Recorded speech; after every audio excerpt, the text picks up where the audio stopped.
Hey, good evening, folks. Hello, hello. Hey, Mike, how you doing? Who else is in the house tonight? Give me a shout out if you're in here. Gonna do some hobbying. Yeah, these arrived today. I believe they only went up for pre-order today, so I was surprised that they arrived today. But these were like $18, man. It seems like a lot, honestly. For like 10 heads. I'm gonna have a look inside.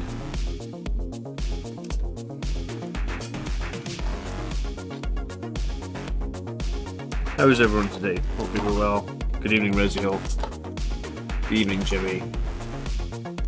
Syntax error, good evening. Probably be easier if I had a pair of scissors up here, but I don't, so we're just getting in with my trusty shitty clippers. There we go. Looks so tough.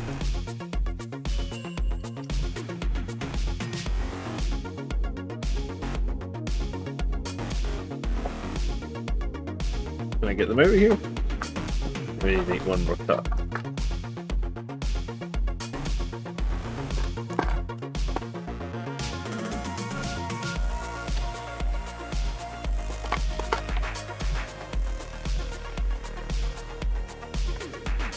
Spoiled by these stupid packages. I hate these sort of packaging anyway. Kids' toys always come in this sort of packaging as well. It's a bloody nightmare, isn't it? James, good evening. Jim, good evening. Hello. You guys are hobbying tonight. Let me know what the plan is. Have a look at these. See if I can get the camera to focus on them nice and close.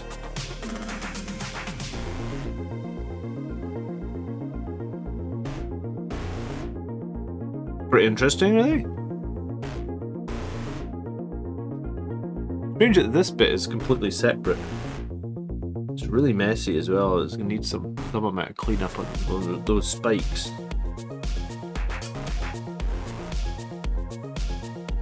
So these are resin, so these probably actually need washed as well.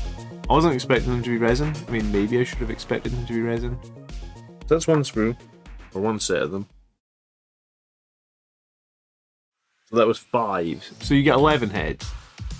I thought it was like 180 per head, so it's slightly cheaper because you get 11. One's unhelmeted though. Quite like this one here. I mean, I guess you get 3 of them. 3 with these rims on the edges. Let me see if the camera will focus. And then on this... Syntax! Hello, thank you so much for becoming a member, appreciate it. What a way to start the stream off. Someone becomes a member within the first 5 minutes. I appreciate it, dude, thank you.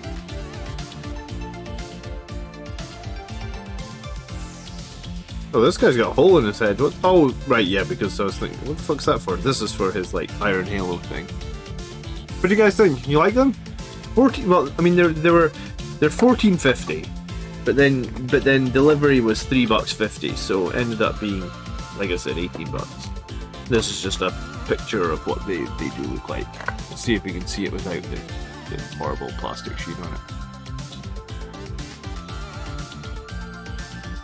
Right, I don't have anyone that I've got lined up to put these heads on at the moment. Like, I'm not rushing out to put heads on, but oh, happy birthday, dude. We actually had my daughter's birthday party this morning, actually. So, my daughter's birthday my daughter's birthday is tomorrow, but it's Arsenal-Chelsea tomorrow. So, I mean, like, you can't have a birthday party when it's Arsenal-Chelsea, come on. So, we had our party today, but happy birthday, Syntax Error. I kind of like those heads. I'm sure I'll find a use for them. Also, just before we get started, let me plug Mike again. Mike's in the chat. Paint It Red Studios. He's doing all my Blood Angels commissions at the moment. He sent me these cool stickers as well in his hashtag. So, right before we get into it, Paint It Red Studios. Hey Mike, how you doing? He's actually painting a Terrax for me on his stream right now. I am not going to be painting Blood Angels tonight. Sorry. I gotta put a third color on this knight. It's only got 2 colors. I am going to use it in a GT. So, this isn't even my knight. I'm borrowing these knights, and I get 2 of them. So I gotta pick a color and slap a third color on here. Andrew actually said he was going to be painting these purple, so maybe I could do something like, I guess it really doesn't matter what color I slap on here. Let's do some Retributor Gold. That's where I'll start. I might get into painting Blood Angels, but I'm going to start by just making sure that these guys are tournament viable. Hey John, just bought myself 6 Centurions, Assault Intercessors, and a Terminator Captain for the fluff. Congrats on buying the 6 Centurions. I love my Centurions, I really do. I just don't know, because I was running a squad of 3 Centurions like way before anyone else was running Centurions for Blood Angels.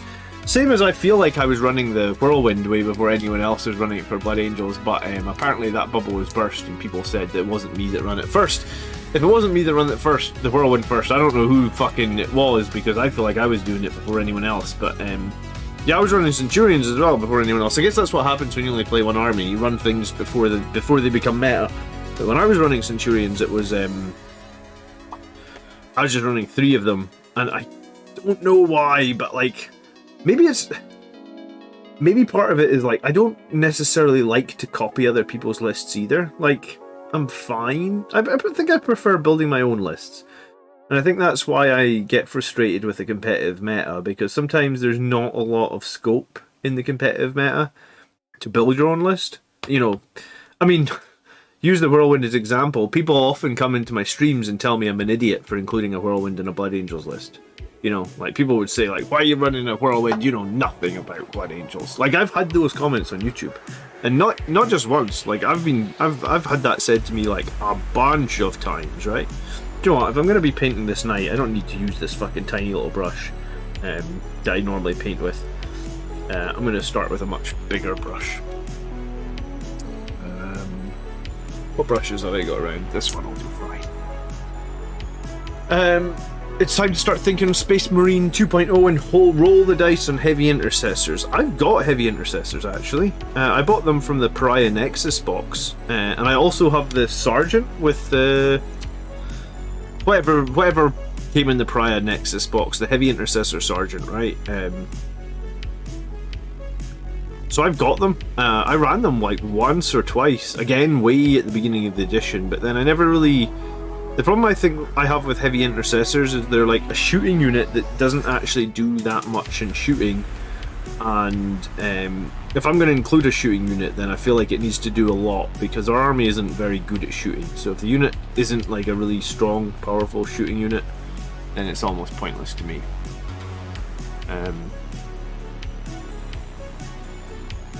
Reziel said he was running a Whirlwind long before he heard of me. Fair enough. I'd be interested to know, like, to go back. That would actually be interesting to go back and see when I first used a Whirlwind, because I do a battle report every week, like Reziel, right? So, like, find out what week I will actually first ran the Whirlwind. I reckon it was probably 2020. Like, if it was 2021, it would have been like very early in the year, but I really think it was probably 2020 when I was running the Whirlwind. So I don't know who all was running it before that, because I really feel like it wasn't a popular choice before that, but yeah, I think it was 2020. You think Centurions fall short on player place terrain tables? Yeah, I mean, I don't have that much experience with player place terrain, but I guess if you get to push the first piece of terrain, then probably you can probably make Centurions work. I think Centurions probably work as long as you run a medic with them. Like, I think Centurions are usually... Like, 5 Centurions with a medic is probably going to be durable enough to just about soak up any amount of firepower. So I really think that Centurions can work. Chris just won a tournament with the Centurions as well, right? So yeah, no, I think Centurions can work, Assault Centurions. I don't know, I think I just got too much on my plate right now to run out and buy 3 more Centurions. But, and plus, there's other things that I was wanting to try for Blood Angels. So, am I going to rule out Centurions in the future? Probably not. Maybe I'll run them at some point. I mean, I really think I was one of the first Blood Angels players to be running Centurions as well. Syntax Error got Lamartus for his birthday.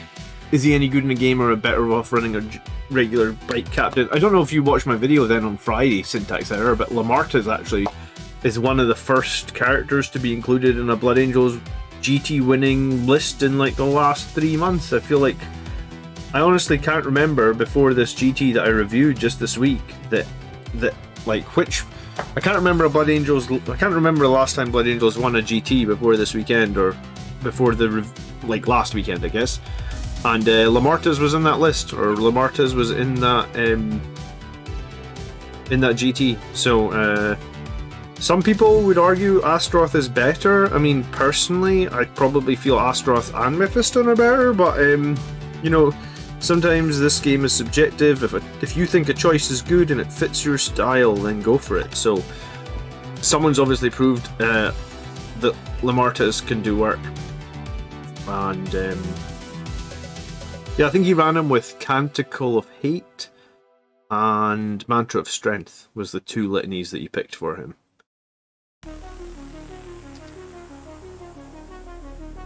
Robert White says, rest in peace Yarrick. GW is an opportunity here for one of the best clashes in 10th edition. I did hear that Yarrick has apparently died off screen.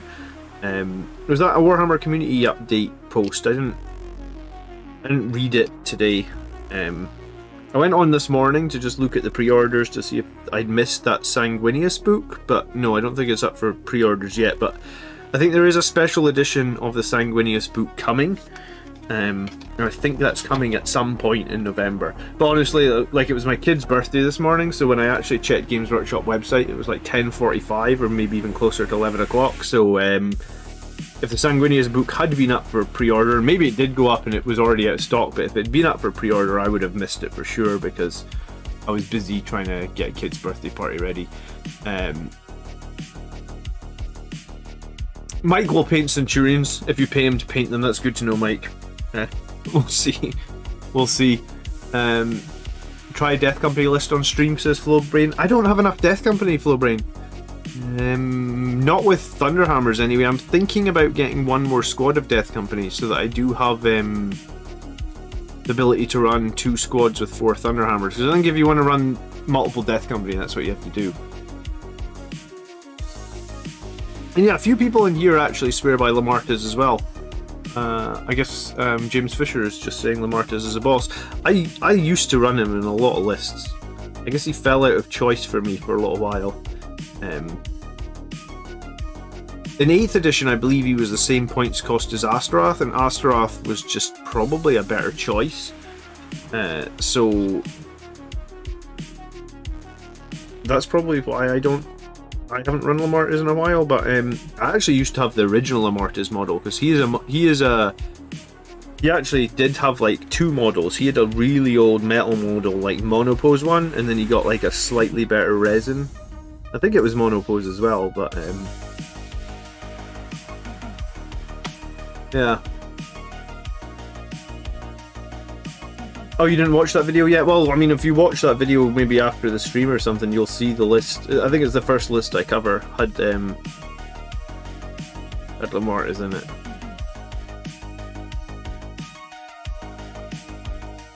I'm not going to do a whole heap on these knights. By adding this here, this has now got them 3 colours. I'm going to give them 1 more colour on some other random part of the model, I think, and then I'm going to call them done.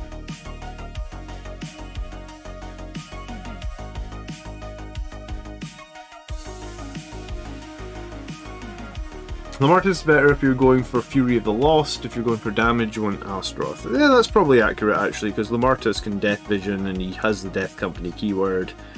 So yeah, that's probably the way to look at it. Lamartus is better if you're going for a Fury of the Lost list.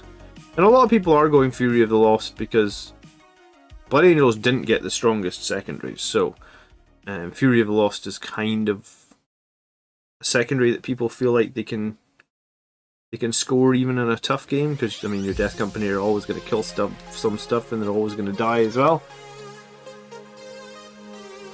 Dante should go on a campaign to avenge Yarrick. Dante needs to go Primaris. I don't know how many times we're gonna have to ask. Maybe we give this guy red eyes. Would that work? I mean, that's kind of a cop-out for adding a fourth colour to them. But I mean, it technically is another colour.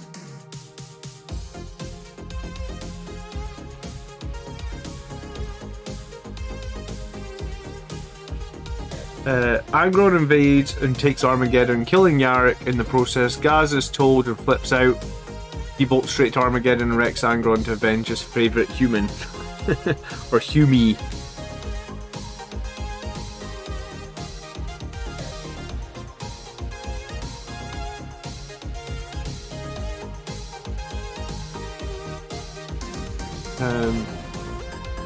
Fuzzy, what was your question? You said it's a cool list I used the other night. Thoughts on Helverins over Warglaives? I don't like Helverins, Highland Phoenix. Probably the lack of AP is the thing that probably puts me off them, but I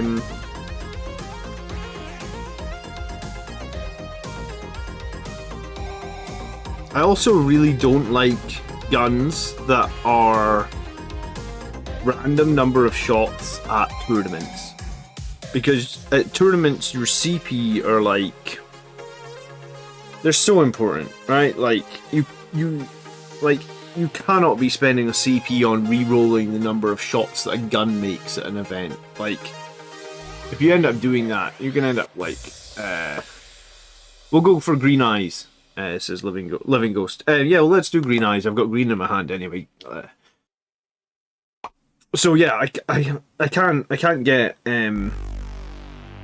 can't get on board with guns. I mean, I've used guns that have a random number of shots at events, and usually what happens is you roll a 1 and then you have to fucking pay a CP and then you re-roll it into a 1 and you end up just blowing the CP. So, Helverins, I mean, they're only strength 7 as well, so they're not going to be good against armor, and I feel like armor is one of the things that I would be picking them for. Killing, maybe? Like, if I'm going to take firepower for shooting, then I'm probably going to take it to kill armor, not to kill chaff units. Because, I mean, I've got assault intercessors and stuff in my list. So if I need to kill chaff, I'll just kill them with that sort of stuff. Bolt pistols, Angelus bolters, whatever. So yeah, I don't know. I really love Noble Sacrosanct as well. I think it's super strong on a knight with a friggin' strength 10... -4, 3 damage chainsword. Like, I just think it's awesome. It wrecked me so hard when I played against Gav, because like, basically it means a knight with 4 chainswords potentially is going to make you make like 5 or 6. You have to make like 5 or 6 saves at -4 EP, even with Armor of Contempt. The odds are just terrible for you, and I feel like I really feel like that the better choice for knights maybe is Noble Sacrosanct.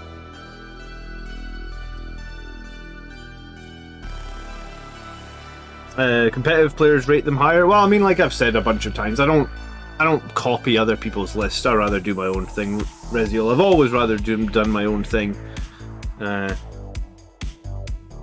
If I copied someone else's list, 1, I wouldn't know how to run it because I'm not that person whose list it is anyway, and 2, I feel like that takes the fun out of it for me. I'd rather figure out, you know, win and die by the sword, so to speak. If I was going to take a big knight, what would it be? I used to really like the... What's the one with the battle cannon? Is it the Crusader? Paladin?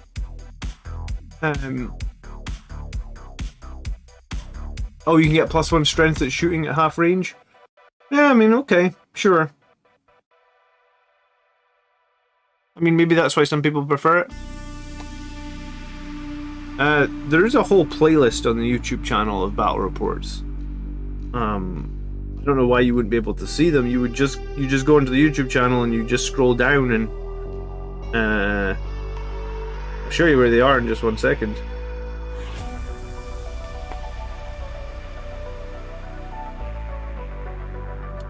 Yeah, bring up the YouTube channel.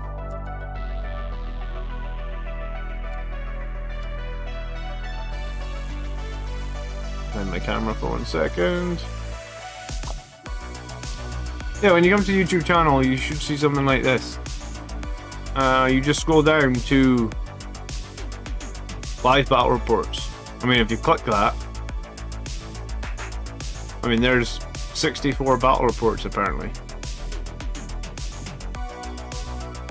Hope that helps.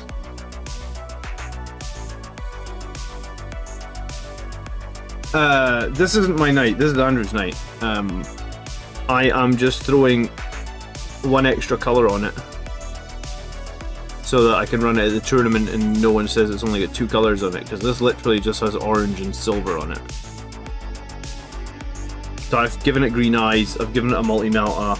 I'm going to do these 2 wires underneath its headpiece, and then that's 5 colours on it, and I'm good to go. I'm going to move back onto my Death Company.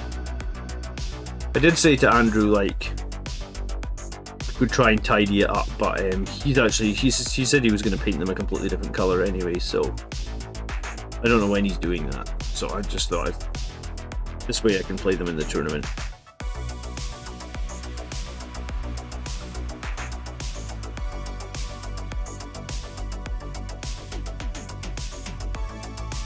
I guess I should probably not even worry about being accurate here. Andrew definitely wasn't so accurate when he put these things together. There's a lot of orange on the silver and vice versa. Evening Carter, how you doing? Run a list that's got no Sangre Guard or no Death Company, just go completely anti-meta. I mean, if you go completely anti-meta, then you just set yourself up for, like, probably the toughest game you've had in your life, Carter. And I mean, I guess you probably could do reasonably well if you picked all the sort of like off-meta choices. But some things like, you know, the Heroic Intervention strat from the Sangre Guard, they're too important to not have. I guess the question there though is like, you know, do I want to run 3 squads of 7 Sangre Guard in every single army list that I make? Because I've run 3 squads of Sangre Guard before, but do I want to run 3 squads of Sangre Guard in every single army list that I make? The answer is no. I just don't want to do it, I guess. It's your call. I mean, Knights of a strat hits explode on 6s, it's good for 2 autocannons, says Fuzzy. Yeah, I mean, if you want to run Knights as Helverns, go for it. I mean, I don't think it's a bad choice. Like I said, I've got my reasons, and my reasons is that I will probably never go to a tournament again with a weapon that requires you to roll the number of shots, because I'd rather just pick something on tournament play that has more reliability. I mean, it's the same as like how nobody will take las cannons at the moment. I won't run las cannons. I just won't run them. Like I've had bad experiences with them, so I'm just never going to run las cannons until something changes with the rules for las cannons. I guess you can. If you guys want to run las cannons at an event, or if you guys are fine running, like some people, you know, I was at an event recently actually, and the guy that won it ran 2 Redemptor Dreadnoughts. So like he's obviously fine running Redemptor Dreadnoughts. Maybe he's smart and he can, you know, when you roll a 1 for the number of shots, he can go like, oh well, I should never re-roll that because that's a low value probability re-roll. And if he's smart enough that he never does it, then that's great, right? I'm not. I always seem to get suckered into things like that. Same with like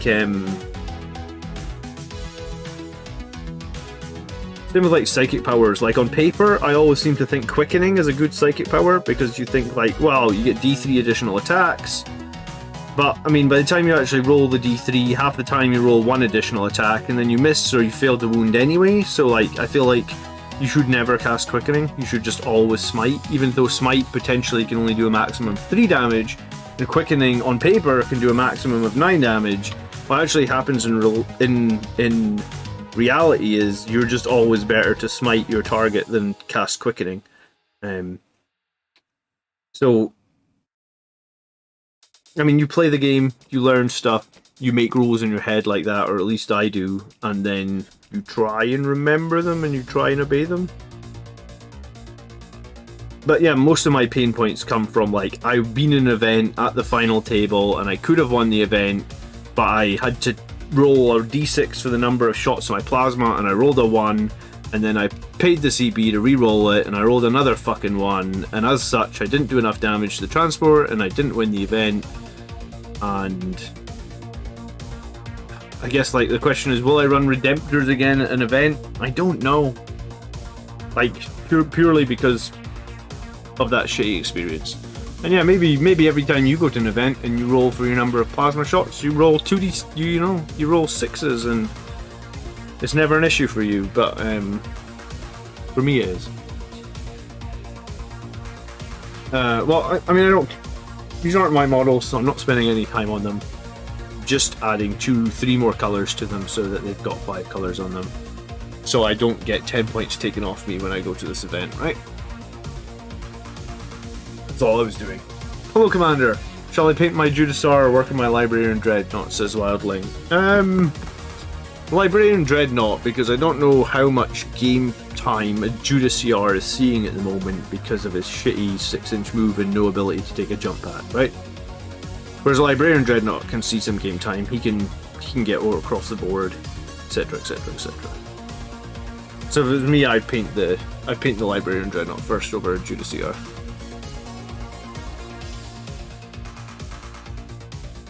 Would quickening be better on the Librarian Dreadnought? I mean, it has the same problem, right? Where, like, even worse on the Librarian Dreadnought, your weapon skill is 3+. So if you get 1 extra attack, 1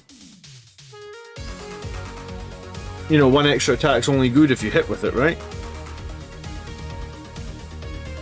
So yeah, I mean, it's, like I said, it's personal preference, and it comes from experience of playing games and seeing what actually happens when things go down, or when important things need to happen, I guess.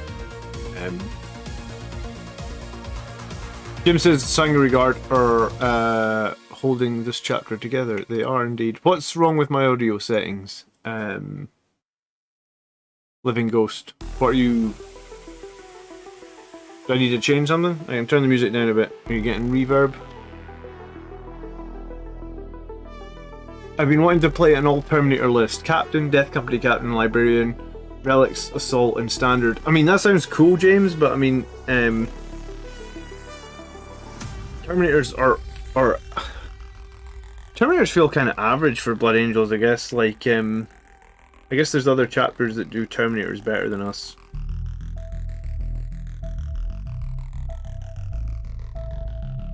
They're 4d3 shots, that's a minimum 4. Yeah, I mean, I guess that is a minimum 4, but it's still pretty swingy. You put 4 to 12 shots.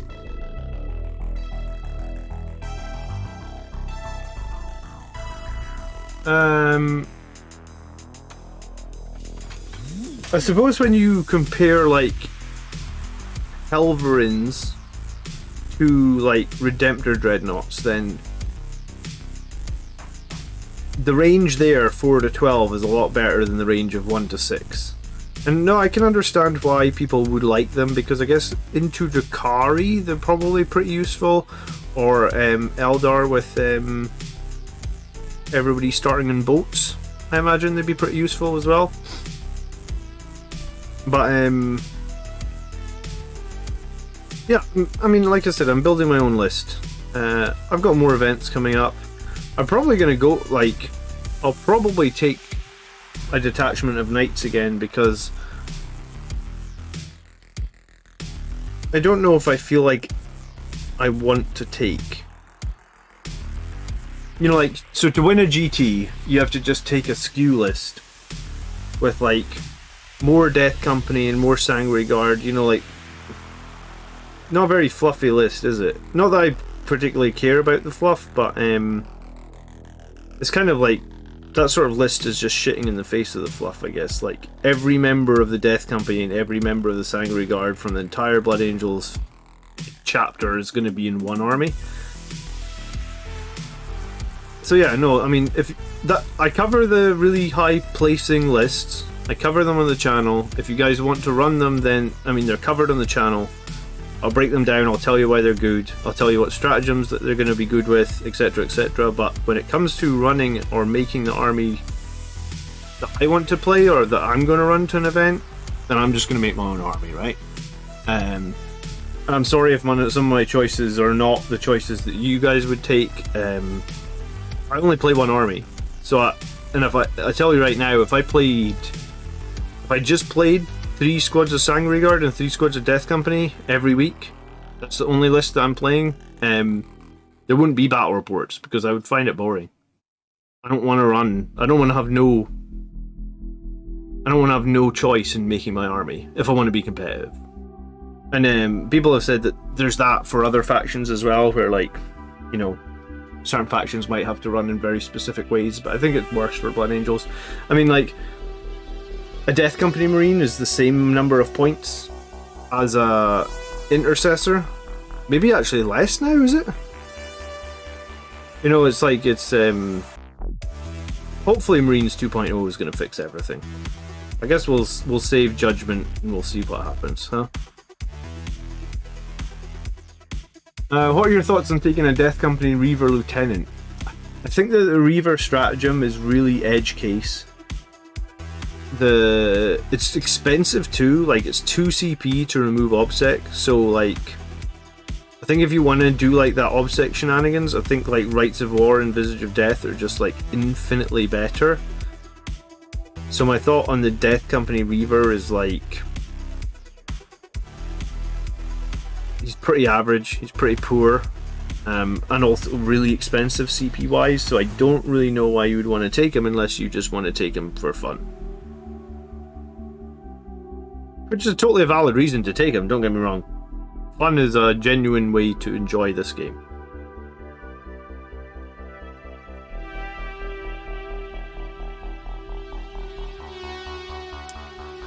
Hey Marcus, good evening. Hadley says, morning lads, hope you're having a good weekend. I am having a good weekend.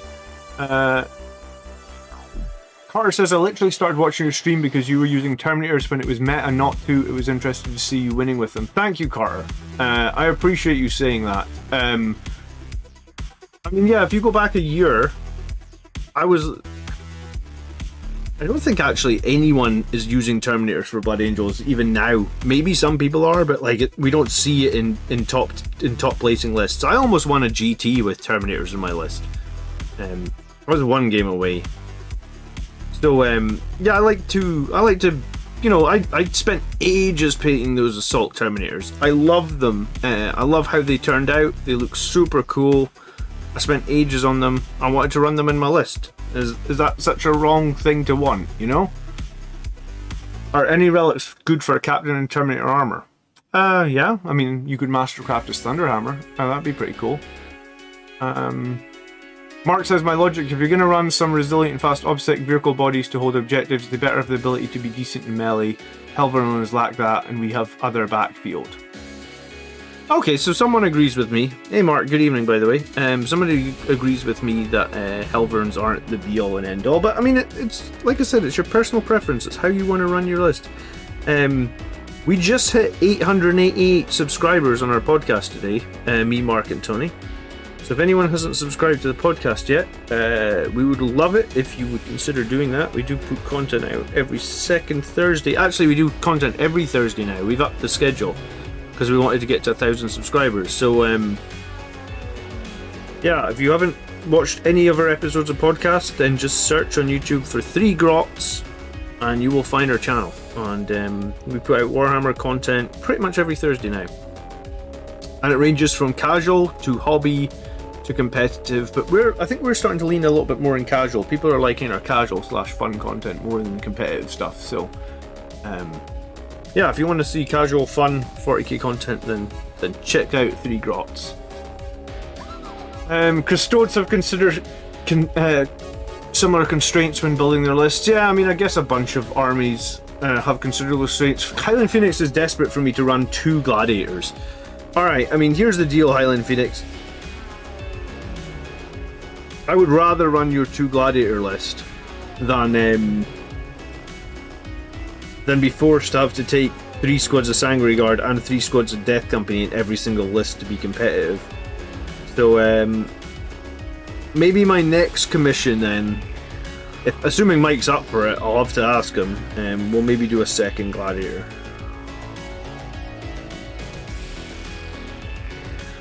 I think it's only a matter of time, honestly, before those Primaris vehicles become viable, because, like, the Primaris vehicles have kind of been in a horrible situation / balance state for, like, all of 9th edition? Like, the new ones that came out, like, the Gladiator, like, I don't think I've seen any competitive lists with Gladiator tanks in it. If somebody has seen competitive lists with Gladiator tanks in it, then please tell me which army has been running Gladiator tanks, but I think no one's running them. So, like, that's why I picked up a Gladiator tank, because I was like, these things have got to get good at some point, right? Jacob says we need better internal codex balance, like 80% of the codex is just worthless. Yeah, I mean, the whole Space Marine codex as a whole needs, like, a proper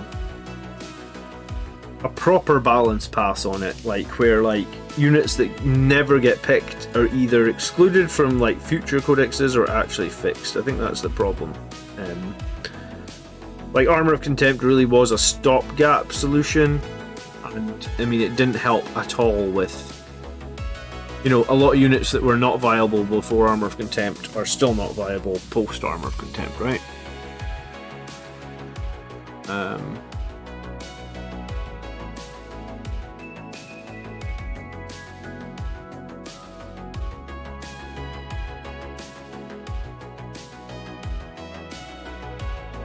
Steve West wishes you could take a mix of Hellburns, Warglavies. I mean, that would be cool, Steve, but I mean, I guess if that's what you want to do, then I guess you just have to play Knights, right? Because you'd be halfway there already.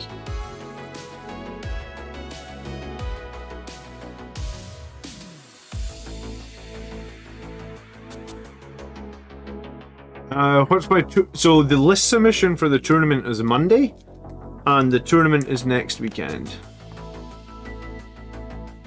I mean, I already got my list. It's the same list that I played, same list that I beat Votan with. And I also want to just throw out there, because a few people were saying, like, oh, the game against Votan was super tough. I picked my secondaries for the Votan game before I even saw his list, or before... Like, I purposely picked Shock Tactics, because I hadn't run it since the Balanced Data Slate, and I wanted to give it a test before the tournament. And I purposely picked Oath of Moment, because I think last chapter approved, which was, like, at this point, like, 8 weeks ago or more? 12 weeks ago? I don't know when they actually put chapter approved out. A while ago now. I hadn't picked Oath of Moment bar maybe, like, one time. And I wanted to take it just to see how it scored, because it had completely fallen out of my frame of thought, or, like, I'd just completely forgotten that we could even take Oath of Moment, and I was like, right, I just need to take Oath of Moment because I've not run it in ages. And yeah, I mean, I scored like 10 points for it, I think, and I didn't really even hardly try to score it, so I was like, do you know what, Oath of Moment is still good for 10 points.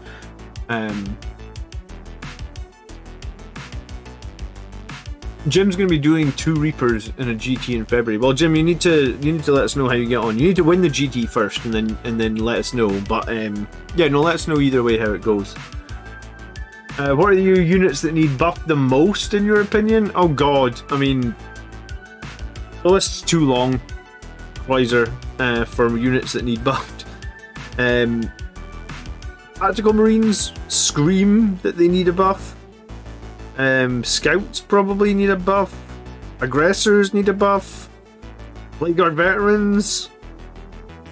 Could I do more? Probably. Like every single unit of armor. Impulsors, repulsors.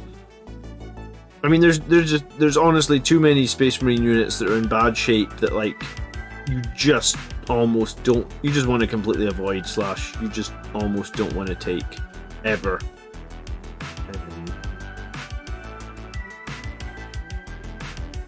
I guess we'll find out with the balanced data slate how it looks.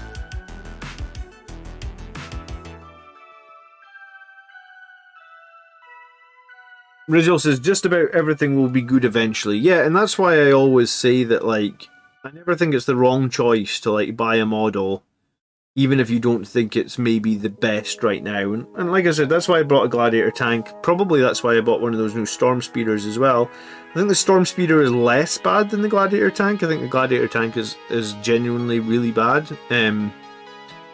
Like really poor number wise from what I've like when I broke some of the numbers down, I was like, wow, this thing's shockingly bad. But I do think at some point it needs to get good, right? Or it will become good.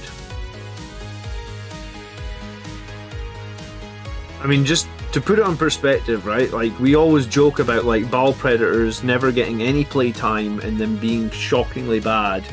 But if you ask me, like, would I rather include a Ball Predator or a Gladiator? I'm like, They feel like they're on the same page. They both feel like they're just, like, a choice that, like, you can't ever pick this. You just can't ever pick it. Like, unless you just don't care about winning the game in any way, shape, or form, then you just can't pick them, right?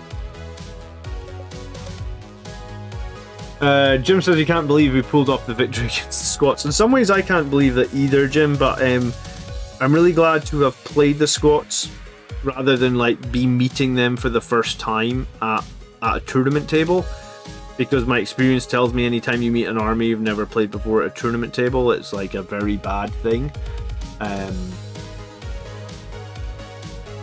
Scouts need to be fast attack. Yeah, I mean, I'd even be okay with scouts being troops. Were they troops last? They were troops last edition, weren't they? Because everybody used to use them for their to build up their battalions to get CP, right? But regardless, scouts are too expensive for what they are. You know, like 14 points for a 1-wound model with a 4-up save and a bolt gun is way too expensive.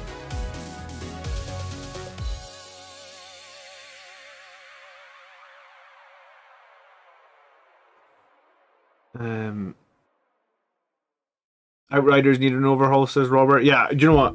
Add Outriders to the list of units that are absolutely tragic right now. They're one of the worst, actually. But here's their problem is, like, Outriders are actually kind of okay for White Scars because they can, like, advance and they can charge, and I believe they can make their chainswords, like, damage too. So this is the problem GW have with the Marine stuff, is, like, one of the ways that I think they could fix it, maybe, would be to give units individual costs within codexes. So, like, a Redemptor Dreadnought might cost, I don't know, let's say 185 points for an Ultramarine, but could be like 10 points more expensive or cheaper for another faction of Marines. I think that might help them be able to do stuff with them, but at the same time, like, I also think that might start becoming super complicated. So, I feel like they were trying to unify the Marine rules this edition, you know, like by bringing Blood Angels, previously a non-codex, like a non-codex compliant chapter, you know, with their own standalone codex to basically use the Space Marine codex and the supplement.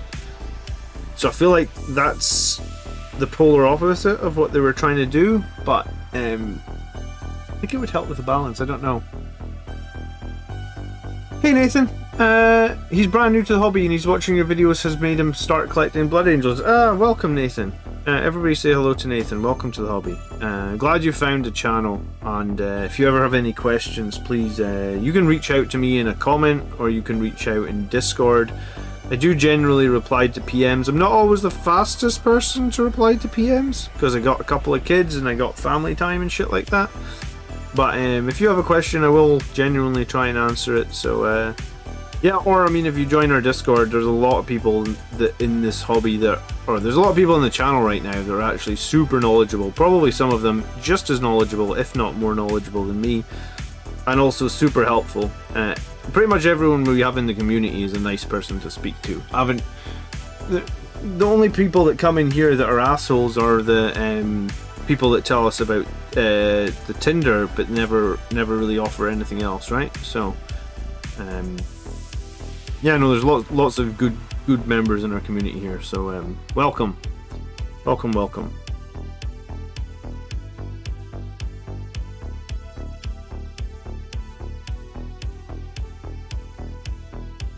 One of us says syntax error. What is that originally from, that one of us chant? It's from a movie or something, right?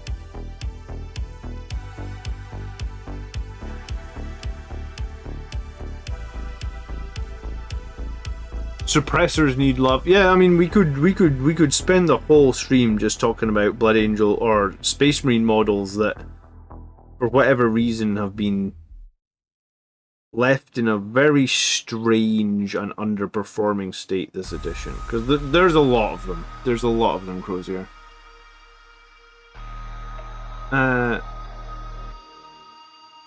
Get rid of the relic CP tax on the Forge World stuff for sure. I mean, I think the relic CP tax is probably unneeded at this point. They used to say it was to stop you just bringing like loads of Forge World stuff, but that was maybe when the Forge World rules were a bit like insane. More recently, the Forge World stuff is probably a little bit underpowered comparatively, so I don't see the Forge World tax as being needed. Scout should count as OBSEC. I mean, the squat spikes count as double OBSEC in that Greater Thorium League. I guess regularly the squat spikes just count as they're fast attack bikes, but they're OBSEC. I don't know why they're OBSEC, they just are, I guess.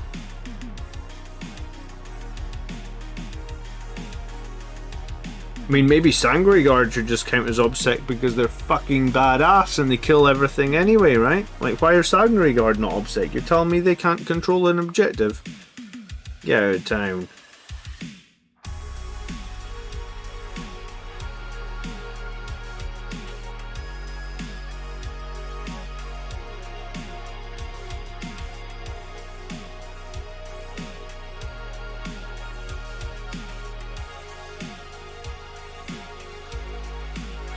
Nathan is painting his first Sangre Guard as well. Well, if you haven't made all your Sangre Guard, Nathan, trust me when I say it's going to benefit you if you magnetize their arms, because it seems like every year, or maybe even every 6 months, best weapon choice for the Sangre Guard changes. So I actually did a video, like if you search Battle Ready Sangre Guard, you'll find it, and I think in that video I showed like how I magnetized my Sangre Guard arms, and magnetizing the arms is going to save you a lot of painting. I suppose if you love painting or if you want a big collection of Sangard, then maybe you don't need to bother, but I think I have like 25 Sangard fully painted, and I still have guys that I still have Sangre Guard that are not finished, and I'm actively working on their arms. In terms of like just giving them different weapon options.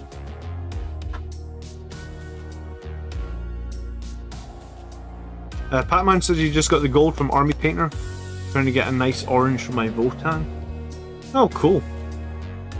I do kind of like the Votan. Chainsword Goes Burr is in the house. Good evening, Chainsword.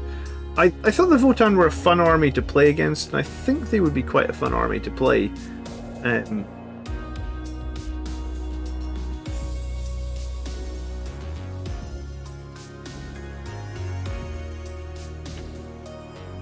But I think they will be. I think they're a hard counter to a lot of other armies. Like, if you can obscure a lot of your troops, or just if you can obscure a lot of your models from them, they don't have the greatest range. And their damage output, yeah, I mean, it's just their range, because their shooting damage output seems really strong. They feel a lot like Tau when they're shooting. Like, it's just a lot of shots and a lot of reasonably decent AP. I guess they're a lot less mobile than Tau, right? Hey, good evening, Mark Jackson. Sanguinary Guard should be a 0-1 choice, really. I mean, if they make them a 0-1 choice, they need to be a lot stronger, I guess. I was thinking about the other day, Highland Phoenix, when like a lot of people were like, I actually don't know what the reaction was, but like, I don't know how people felt. Like, I didn't love the list that won the GT, because the list that won the GT was a Patrol Vanguard list that had three Death Company, 3 Sanguinary Guard, the Sanguinary Ancient, the Priest, Dante, and Lamartez, and then I think it was 1 squad of Fast Attack, and that was the whole list. So it was like, and it started on 1 CP, so it felt like if you play that list, you've got no CP. You also have a very... how do I put this? You like have a very... You just have a very... It's essentially like a skew list. You know, like when I used to play Andrew and you used to just take... like... You remember the Orc list where it was like 9 scrap jets and 8 Rucka trucks and like a commander with a force field, and that's like the whole list. That's somehow what that list feels like to me, where it's just like, right, you just take 3 Death Company, you just take 3 Sandguard, then you take, you know, 3 characters that can buff them, and that's the whole list. I mean, that's fine, and it, you know, but like, is that really what we have to do to be competitive? You know, like, it was different when Andrew was running like those skew lists. I mean, sure, they were competitive as hell, but in some ways, I guess he was doing that a little bit for fun, right? Where he was like, right, I'm just gonna... There's not many Orc players who are running 9 Rucka trucks and 8 scrap jets. You know, like, most Orc players were running like squigs and planes and death copters and stuff like this. You know, like, it was like, this was definitely a skew list, but in some ways that's what the Blood Angels, 3 Death Company, 3 Sandguard, to me feels like. It's just like, right, we only have these 3 options that are competitive, so we're just going to go completely ham on it. Which is fine. If you don't, you know, it's fine if you can pick up Blood Angels and play them once and then go play another army for 6 months. But if you're only a Blood Angels player and you're like, well, I've got this list and this is my competitive list, and it's not going to change.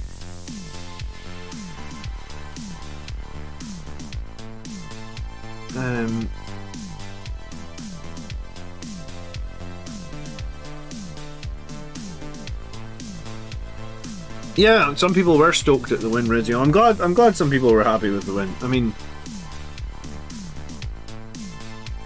it's good that that the Blood Angels won an event. What's not good is that there's that one build, right?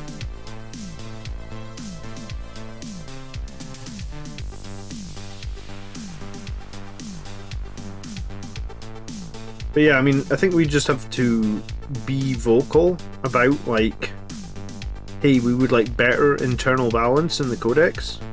You know, like, more options, more builds should be valid. You know, it doesn't matter that Blood Angels are a melee chapter. There should be more than one valid build for making a competitive list. We can just keep saying that, and hopefully it's a thing that will happen in the future, because I'm sure, you know,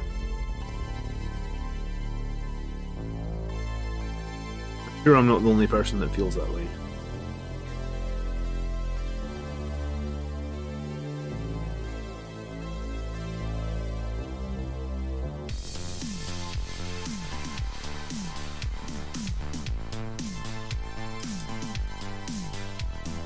Mike's going to be taking an all Dreadnought list to a tournament. Good for you, Mike. I love it.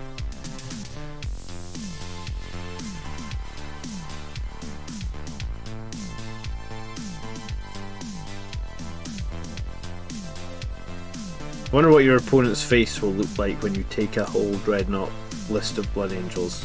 Will certainly not be what they're expecting, that's for sure, right?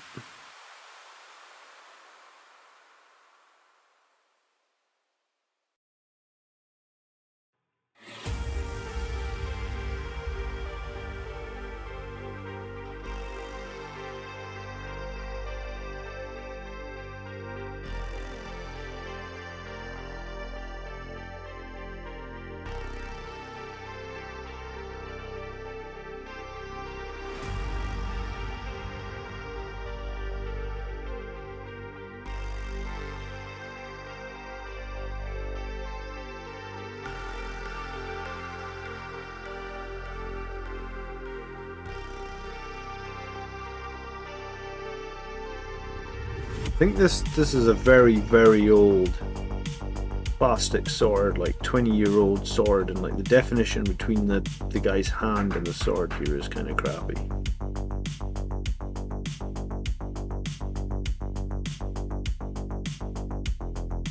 I ordered new glasses this week though, so I'm super excited about that because I've been complaining for a while that I can't fucking see the models well enough. Turns out that both my eyes have got weaker in the last few years, so getting new glasses is going to be the best thing ever because I'm actually going to be able to see what the fuck I'm painting again.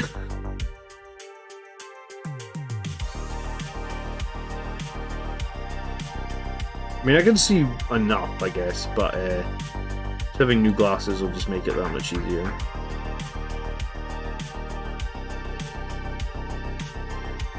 Well, speaking of Carter, actually, he was saying in Canada, like, you get glasses on healthcare, like the kids' glasses are free and stuff. I was like, that's awesome. Wish I got free glasses. Glasses here can be like really, really expensive, and like not even crazy good. Like just a standard prescription. If you want like anti-scratch lenses, like it can be like $180 just for the lenses before you even get the frames. It's crazy, man.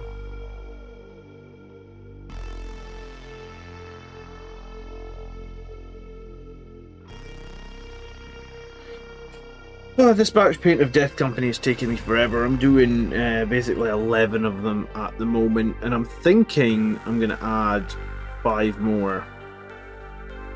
5 more Death Company with hammers. At Flames and Autumn, 1 Blood Angels player is 2-0 with 200 points. Round 3 is almost over, and you'll be running to win tomorrow, and it will be streamed. Where is Flames of Autumn being played, Mark? I'm not familiar with that event.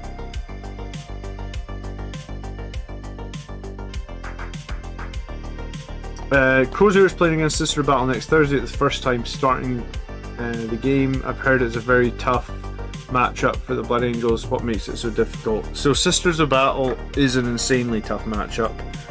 They have a lot of way that deals out mortal wounds. They have like bolters that can almost guarantee 6 mortals at like 24 inches. They have Morgan Val, who can give 1 unit full reroll full hits and reroll all hits and wounds, and she can put that on like a Zephyrim squad that can fly forward 12 inches and then like dive and basically kill like any of our units. That Zephyrim squad is like all armed with power swords. And yeah, you really have to respect the Zeraphim. If they start near Morgan Val, they can come out from like obscuring positions and wipe just about any of our units off the table.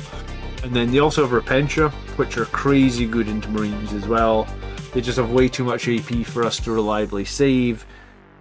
They hit so hard, and they all have 2 damage. So there's so many things to look out for when playing Sisters. You've got the Repentia that are nasty as hell. You've got the Seraphim that are really nasty. You've got the Retributors ignore cover. So if you do have like guys in cover trying to get a better save against their heavy weapons, then you don't get any ignore cover. Hey, thanks for following, Hadley. And they get something else that's super nasty. Let me think.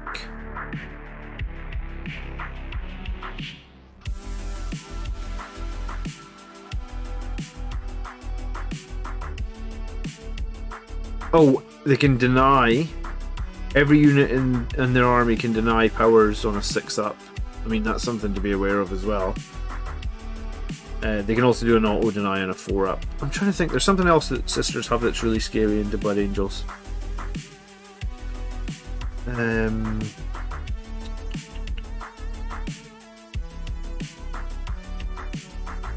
one thing that's really good against Sisters though is Hammer of Wrath. If you make a charge with a jump pack unit, definitely like consider using Hammer of Wrath. It'll deal out a decent amount of mortal wounds on the charge. I always forget to use it, but it's 1 CP, and if you've got a decent sized jump pack unit, it's definitely worth considering. But yeah, I mean, if you've never played against Sisters of Battle before, they're one of the armies I've probably played the most on this channel. So you could probably go and catch a battle report or two. But yeah, no cover against the Repentia. Oh, did I say Repentia? Yeah, Repentia fight on death. That was probably the other thing you have to worry about. So if you're going to engage the Repentia in melee combat and he has 2 CP left, just be aware that like the whole unit can fight on death. So if you can, you need to shoot the Repentia off the table, or you need to smite them, or whatever you can do. Basically, you never want to be fighting Repentia in combat. I mean, the Repentia can sometimes advance and charge on 3d6. So yeah, I mean, they're just Repentia Marine killers, right, 100% through and through. So if you can stop them charging you, that's great, but that's difficult. And also, if you fight them, if you charge them, expect losses as well.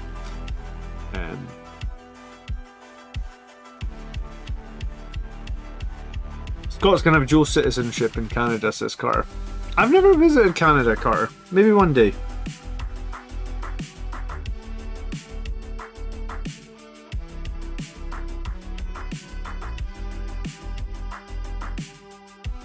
A 10-man unit like Vanguard Veterans for Hammer of Wrath as a main play into Sisters, says Highland Phoenix. I mean, that's probably a good shout. I mean, Hammer of Wrath will always do damage to them, right? Even with a 5-man unit. But yeah, I mean, if you want to run a 10-man Hammer of Wrath, that could definitely be an option too.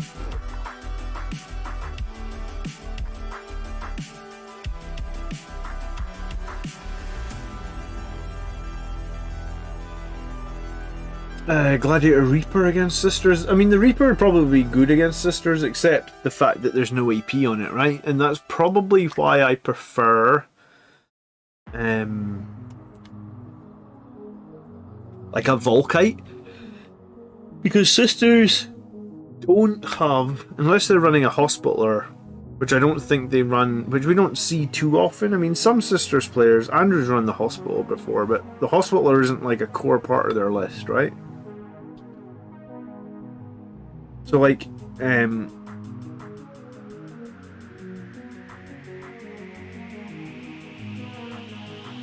Volkite weaponry doing the mortal wounds is really good into Sisters, because obviously every mortal wound is a dead model.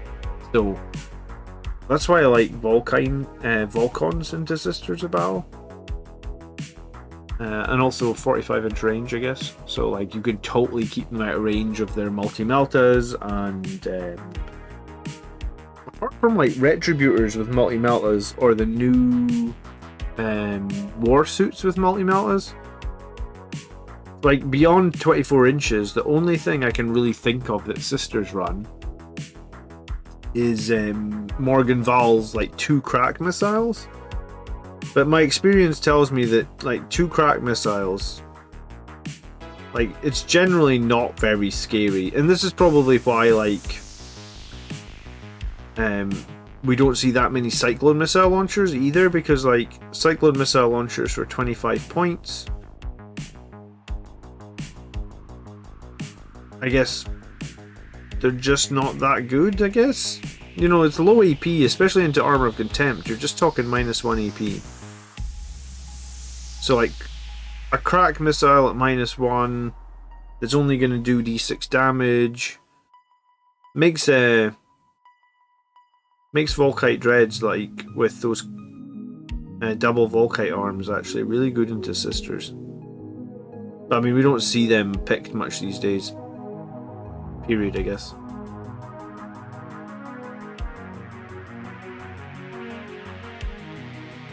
Guns here, good evening. Chris says, let me know if you're ever in Vancouver, beers are on him. Okay, I will do, Chris. I've got a lot of places I want to visit, but I got kids, really young kids at the moment, so like travel plans are on hold for a few years, unfortunately. I will take you up on a free beer, though. It's not like a Scottish person to say no to free alcohol, that's for sure.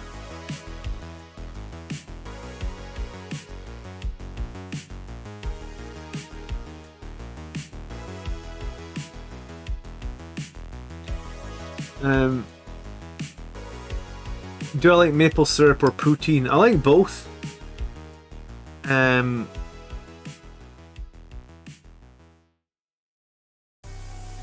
We don't get poutine over here that often, but sometimes like places will do it, and I've had it. I mean, we do chips and gravy here a lot, but like sometimes we do like chips and gravy and just like regular cheese, not like cheese curds. Like that's quite common here in Scotland. Like after a night out, if you've had a lot of beers, chips, cheese and gravy, or chips, cheese and curry sauce is also a popular one here in Scotland. You know, that's the sort of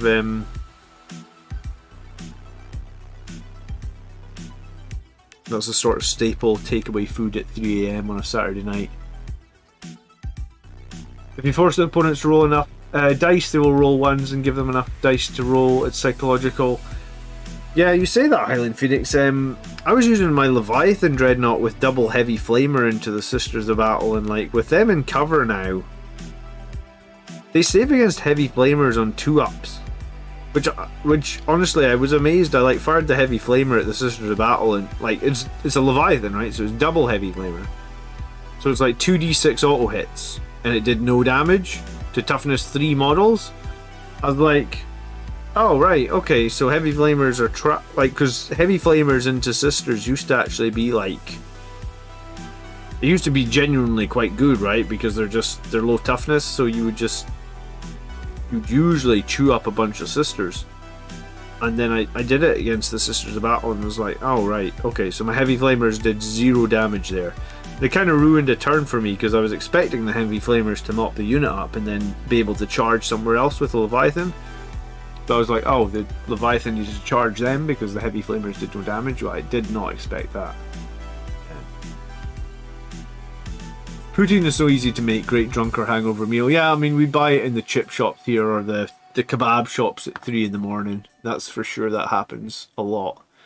Chips and cheese is a huge staple here in Scotland at that time of the night. Flamers should ignore cover, says Mike. I mean, no doubt. Cover plus Armour of Contempt essentially means that Sisters of Battle save against heavy flamers on 2s, which is nuts.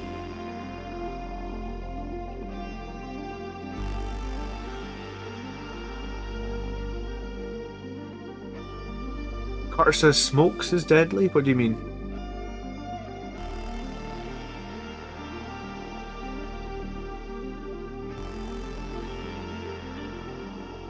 Yeah, apparently we've got all the Canadians in the house tonight. What, I was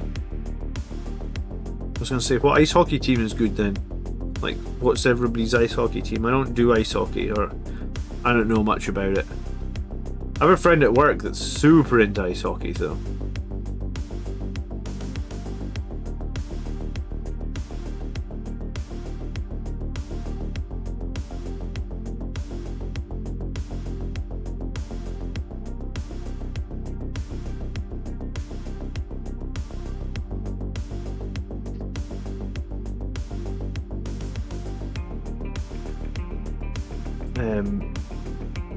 Like, they did make some changes to the flamers. I guess like other factions get more shots with the flamers now, but yeah, I mean, Armour of Contempt is just a weird rule in general, right? Because like it made some things just suddenly just completely change, and like it's those little interactions that you don't think about. Like I just assumed, I was like, oh, a squad of Battle Sisters, well, my Leviathan will definitely kill them with the flamers, and then we'll be able to charge this more, you know, important target over here.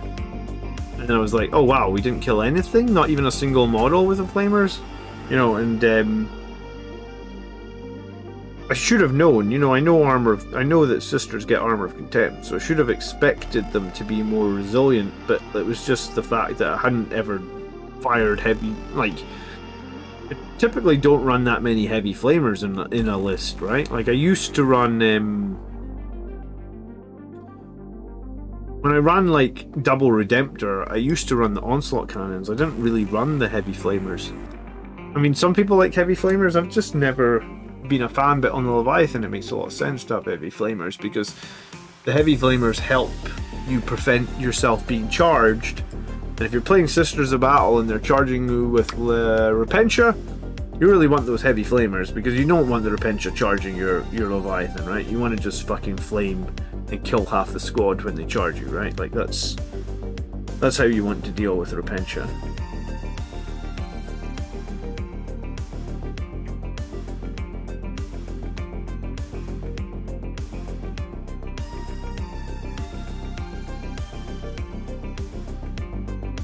Trooper is painting some Death Company tonight. Or am I painting some Death? Yeah. I mean, I'm doing this giant batch of Death Company. You're probably going to see me painting Death Company for probably the rest of the year at this point.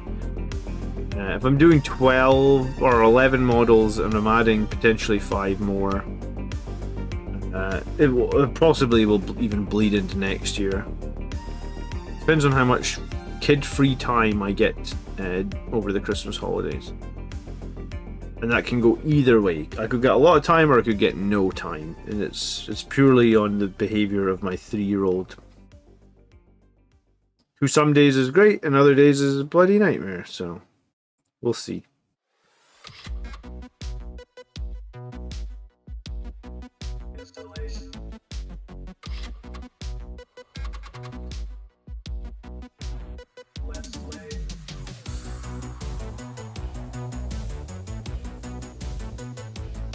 They'll be finished in time for Jump Pack Primaris Death Company. Yeah, they might be. The thing is, if Primaris Death Company don't get the option to take like 4 Thunderhammers in the squad, then like, will they not just sit similar to where they sit right now, which is in like the, I don't know, I was gonna say the depth of hell, but like, maybe depths of hell is the wrong word, but like, they'll just sit in obscurity, right? Like, unless the Primaris models actually start getting like reasonably decent upgrade / weapon options, then people aren't gonna pick them. And I guess that's why. I mean, well, we always talk about like Primaris Death Company don't have jump packs, so why would you include them? But if they, let's just say for argument's sake, they do have jump packs. Like, jump packs get released tomorrow for Primaris Death Company. I mean, I'm still not including them because the weapon options suck, right? Like, you can put one special weapon in the squad, or you can put one hand flamer in the squad. No one runs hand flamers. Honestly, don't know why you would want a hand flamer. I mean, like, over a bolt pistol. I feel like a bolt pistol, which does no damage, does the same amount of damage as a hand flamer, which also does no damage. I mean, maybe if you're fighting toughness 3 enemies, the hand flamer is gonna do like, I mean, it's D6 shots, right? So it's an average of 3.5. So if you're fighting toughness 3, you're gonna wound them twice. So again, a hand flamer is going to do 1 damage, so like, why would you ever include a hand flamer? Like, what am I missing? Like, why, you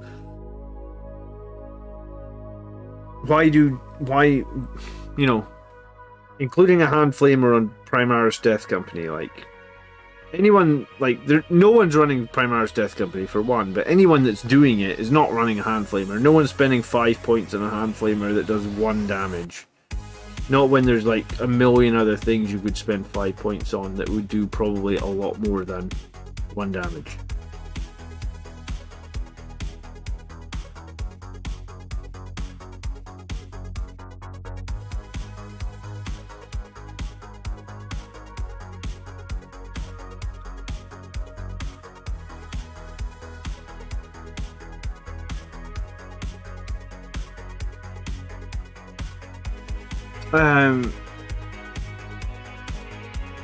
The Primaris Death Company got jump packs and the same points that would be taking Primaris Death Company hands down. Yeah, I mean, they need the weapon options though. I mean, sure, I might run 1 squad with chainswords, but you can't run all your Death Company with chainswords, right? Like, Death Company are our best unit for taking those 3 damage hammers. You could argue Terminators are a good unit for it as well, but I think Death Company are probably slightly better, just because the problem with the Terminators is that you sort of open that door to that sort of like 8-inch charge reroll shenanigans where like you need to make an 8-inch charge, which with a reroll we know is like a 66% chance, so like you win or lose the game on a 66% chance, which isn't, you know, if I told you before a game that you have a 66% chance to win this game, would you take it? I mean, you probably would, right? But like it's if you can avoid like an arbitrary number like that, then I think it's better to. If you think you're a good player, you can outmaneuver your opponent through tactics and stuff. And I think it's better to use tactics than to try and be like, right, well, I know I need this 8-inch charge. If I make this 8-inch charge, I win the game. If I lose it, I lose the game. So be it. With a reroll, I have a slightly higher odds chance of it going off. I'm fine with that, you know, like, let's roll this charge. It's up to people to decide how they feel about that. Hand flamers are a joke. Good evening, Ben. Jim says hand flamers are a joke. Marines in general have a damage output problem. Armies like Blood Angels do a bit better because we have melee. Yeah, I mean, Marines in general do have a damage output problem. You're 100% right, Rezio. And Blood Angels do a lot better. Braden doesn't own a single Primaris model. I get some, Braden. I mean, I think they're fun. They're fun models to paint, and it is nice to have some. And like, I've been enjoying building my collection of them. But in terms of competitive play, they're just in a weird spot right now. I just don't think they can stay in that weird spot for like another. Because I wouldn't say an 8th edition. Like when the Primaris stuff came out, like it wasn't. There was maybe a few things that were slightly better, like Blade Guard Veteran. There was definitely a little bit of time where like Impulsors and Blade Guard Veterans, or Impulsors full of Blade Guard Veterans, were a thing, and like they were actually like a reasonably strong thing for a hot minute. But I think now, since then, and that was way at the beginning of 8th, I don't think we've seen that level of strength in Marines again. We definitely haven't seen it in 9th. And yeah, it's kind of sad. You make a good point there actually about the secondaries. Sorry, not the secondaries. I'm gonna blow my nose. The transhuman, the secondaries that can be spent on the stratagems that can be used on Primaris. It's really annoying that Firstborn don't get them, right?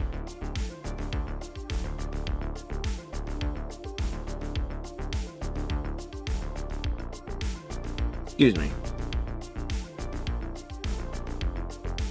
Because I think last edition, someone can correct me if I'm wrong here, I'm like 90% sure I'm right. Last edition you could transhuman Firstborn Marines. They didn't have to be Primaris in 8th edition, I think. You could definitely transhuman Firstborn, which was really nice. Another big negative change that got made on Marines that like possibly gets overlooked sometimes actually. Especially like with Blood Angels all special in infantry and stuff being Firstborn. Being able to transhuman like a squad of Sangard would be actually kind of huge, right? Next balance slate, data slate, points, etc. is predicted for late January, says Mark.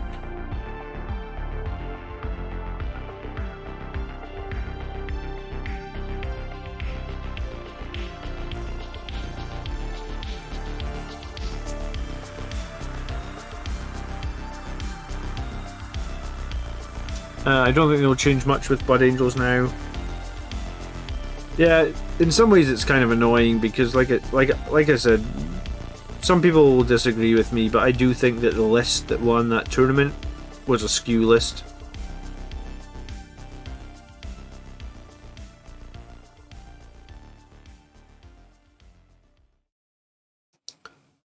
I don't see how you can argue it's not when basically the whole list is 2 units.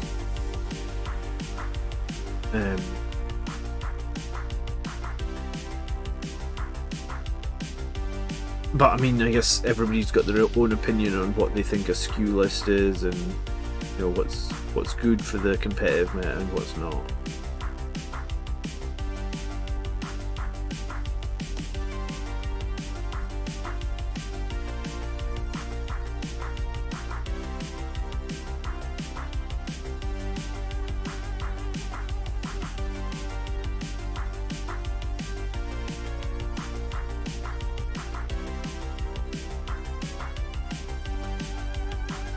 We have Codex Imperial Guard, Codex World Eaters coming soon. They still haven't said what they're doing for the missing Space Marine supplements, have they? That'll be the real telltale sign, right? Because there's essentially like 4 Marine supplements still missing.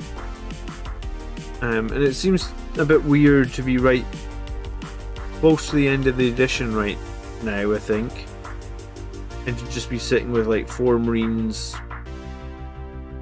I think it was like White Scars, Ultramarines, Raven Guard, Salamanders. I mean, did Imperial Fists get a supplement last edition? I don't remember. Ah, bollocks. Put silver all over a place. I don't want to be silver.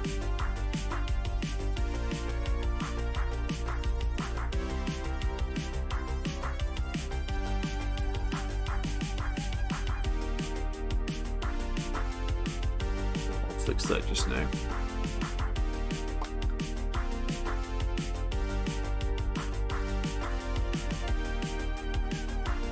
What's a Skew list?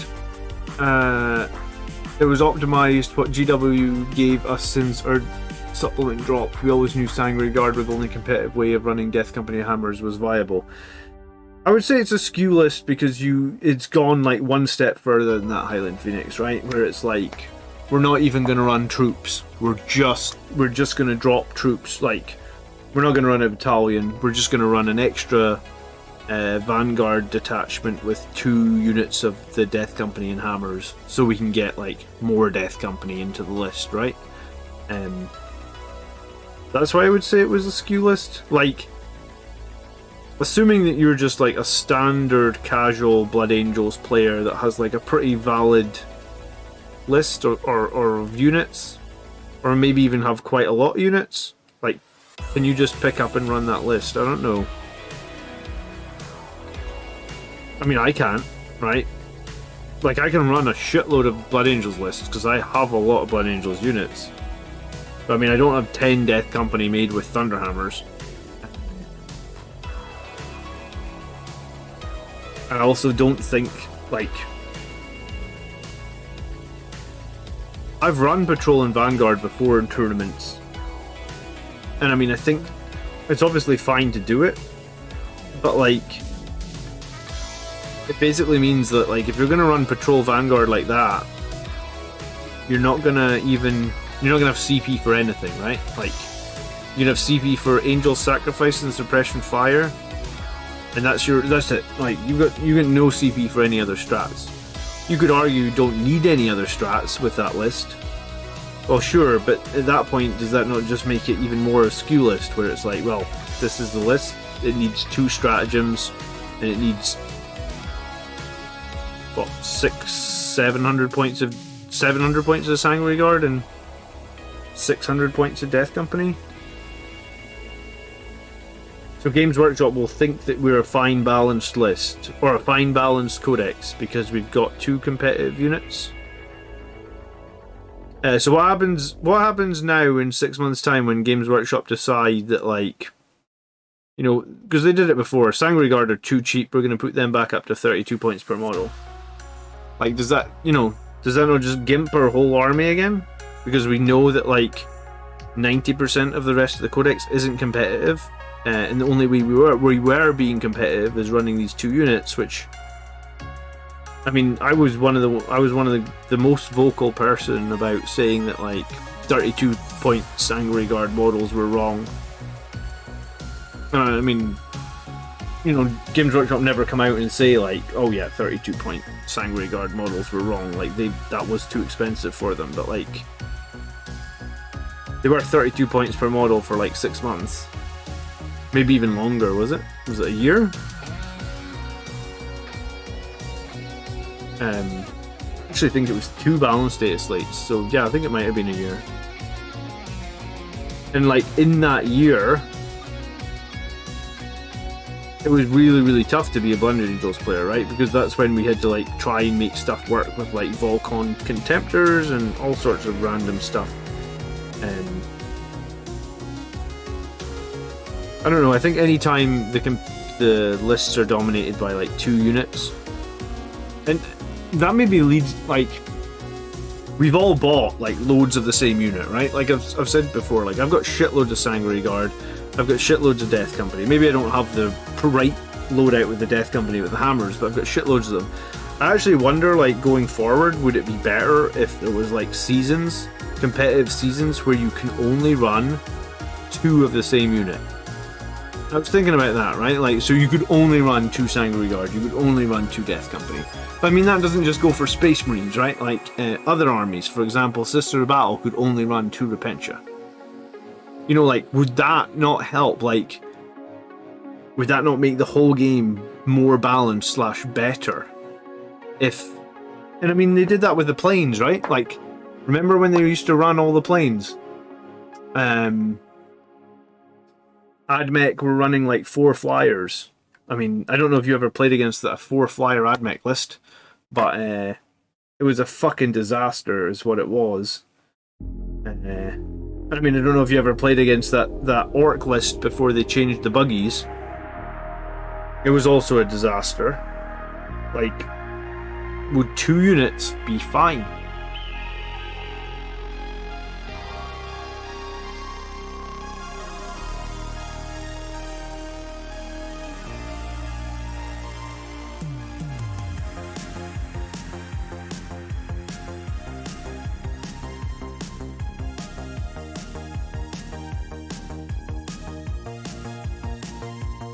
Yeah, I mean, I've got no beef with Zach winning an event with Blood Angels. I think it's great to have won them. I've got beef, though, with, like, building a list that... The list that needs... Because we've been waiting for that list to win an event, right? We've been waiting for a Blood Angels player to win an event, and, like... We've seen it more recently on the Army List show, like... Everybody submits the same list. Because that's what we're pigeonholed into, because that's what's strongest, and it's fine in a way, I guess. But like, I think if we want the game to be better going forward, and we want the game to be more balanced going forward, and we want battles to feel more varied, we probably should maybe move to a situation or at least a season. Like, what about a season of chapter approved, where like, for this one season, it's the limit of 3 per unit is now 2 per unit.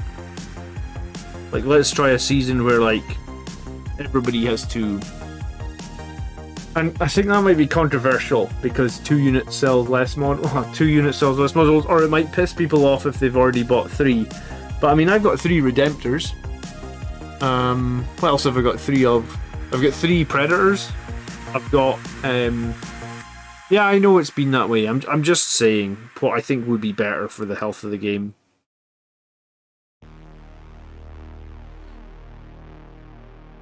Because if you've got a codex of 100 units and what you actually end up in your army with is just 3 of 2 types of unit, like if you don't see it as a problem, then maybe I'm on my own, and that's fine. I'm happy to be on my own. I mean, I guess that's why I'm just going to run my own army lists.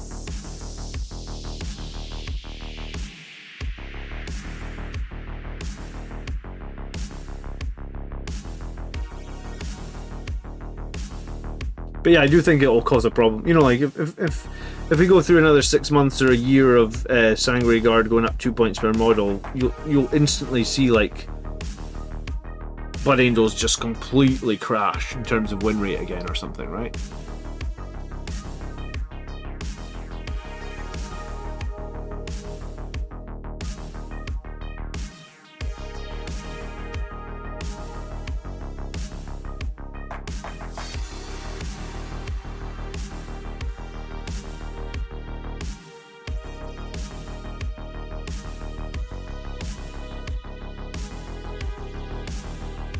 Evening, Tuber. The Marine book is trash at this point.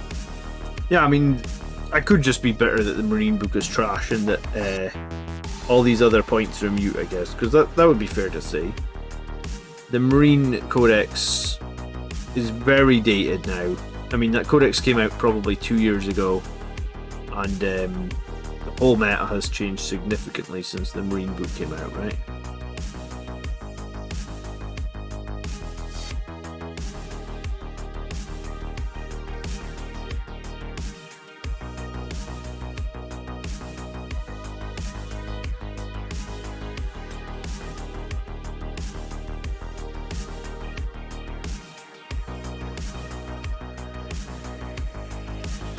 But yeah, no, I think I'm just more worried that, like, Games Workshop will put... I mean, they already wrote it in their community article. They already said that, like, you know, now Blood Angels can win an event. I mean, they kind of almost said because of the balance slate, but, like, I don't think the balance slate had literally anything to do with Zach winning the event, right? Like, I don't... The match I watched, he didn't run shock tactics, so it made no difference. Jaegerbomb2 donated $5 via Super Chat. What do you hope we see with the Primaris versions of the Sanguinary Guard, Priests, and Death Company? I really hope we see more jump packs soon. Hey Jaegerbomb, thank you so much for the $5. Yeah, I mean, I think we are screaming out to see more jump packs soon. Personally, I would love it if we got, like, probably 2 strats. Like if you look at, like, Primaris Death Company against Firstborn Death Company, right? They got, like, Primaris Death Company just get 1 additional attack, right? That's it. That's what they get. They get 1 extra attack. Apart from that, I think everything is the same. Like, they get the same stat line on everything. They maybe have a slightly better bolt gun. I think the Primaris Death Company do over regular, because I think the regular Death Company run bolt pistols and the Primaris ones run the heavy, the bolt rifles. But, I mean, the bolt rifle doesn't do any damage really for Blood Angels. So I guess I think the thing that I would like to see the most is, like, a strat that gives us more, that can, like, buffer damage in the melee phase, and potentially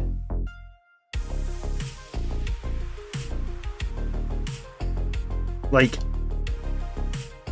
you know, we've got Unleash Rage as the one power that can really, like, give us, like, more damage, right? You know, you look at AdMech in combat, they have a strat for, like, their I think it's the Infiltrators, where it's just like, this turn the Infiltrators get +2 attacks. +2 attacks would actually be pretty huge. Like, it would be too much for Blood Angels. But I think I would love to see a strat, like, you know, maybe something as well that isn't, like, on an unmodified roll of a 6. Just a flat up strat where it's like Primaris Sandguard or something, you know, like +1 attack this turn or something. Maybe it needs to be expensive in terms of CP, but I think I would like a little bit of more flexibility in choosing, like, I guess, the time when you want to just jump in and do that extra sort of maximum damage, because Red Rampage was sort of the strat that they introduced. You know, they made a big deal about the Red Rampage strat on Warhammer community website when they announced it. You can probably actually find that. I bet you if you search Red Rampage Warhammer community, you'll see the post where they're like, oh, Blood Angels are now going to have this cool strat called Red Rampage. It's once per game. I fucking never used it, honestly. You know, we joke about our codex being the first one out. I have never used Red Rampage. I've never seen a need to get 1 more point of AP on an unmodified roll of 6. I've never even used it in Armor of Contempt. Often when we talk about it as well in here, no one has ever used it. So, like, Red Rampage used to be a strat that gave your character like D3 additional attacks, which was fine, which was cool. So I think what I'd probably like to see is just a strat that could actually be used to increase damage output. And I'd be okay with it being like 2 CP, like it doesn't have to be something you would just auto use every time you charge with a melee unit. It would be like, right, I really need a bit of extra damage this turn on this one unit. 2 CP's a lot, but it's worth it to get those 5 extra attacks or something from a squad of 5 guys, you know? Because we have those like situational ones, right? Like we have, you know, the one that we've got like Death to the Heretic. You know, like you're fighting against Chaos, so you can re-roll your hits, and then we've also got the Black Legion specific one where it's like you're fighting Black Legion, you can re-roll hits and wounds. I'd rather just see something like that that's less fluffy and more army-wide.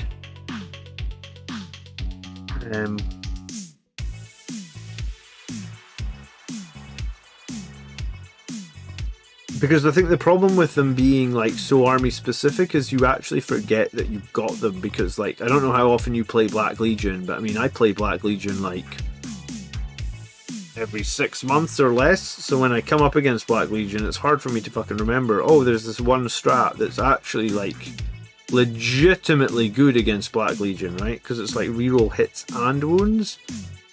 Whereas like if that, which in some ways probably imbalances the matchup between us and Black Legion, so it'd be better to just balance that and be something that you could use in every matchup, but not also just be broken or really powerful when you fight against Black Legion, I guess, right? Do you think... what you said?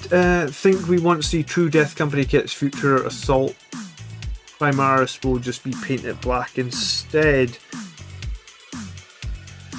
I think if they're gonna do Jump Assault Marines, then they'd probably be wrong to not do a you know, didn't they do that with the Death Company Intercessors? They just repackaged like a Blood Angels upgrade sprue into the Death Company Intercessor box.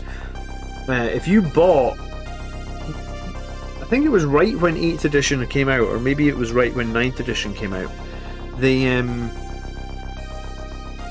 did like Blood Angels Aggressors, which was just a box of Aggressors but with a Blood Angels upgrade sprue inside it. So I very much think that if we get Jump Assault Marines, we should get like Jump Assault Marines with a Blood Angels upgrade sprue inside it, or it'll be Jump Assault Marines with a Death Company upgrade sprue inside it.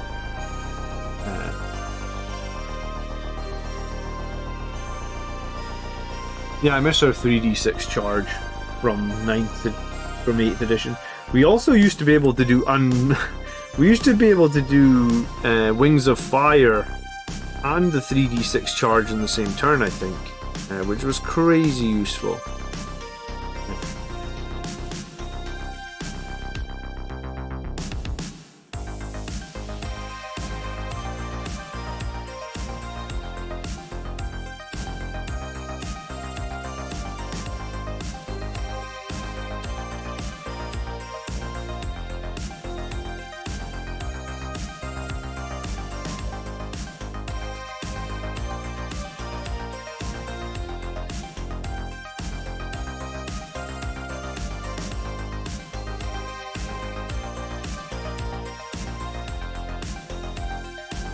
I have the potential of playing against Black Legion any week, but that's my local meta. Well, sure. So in some situations, great.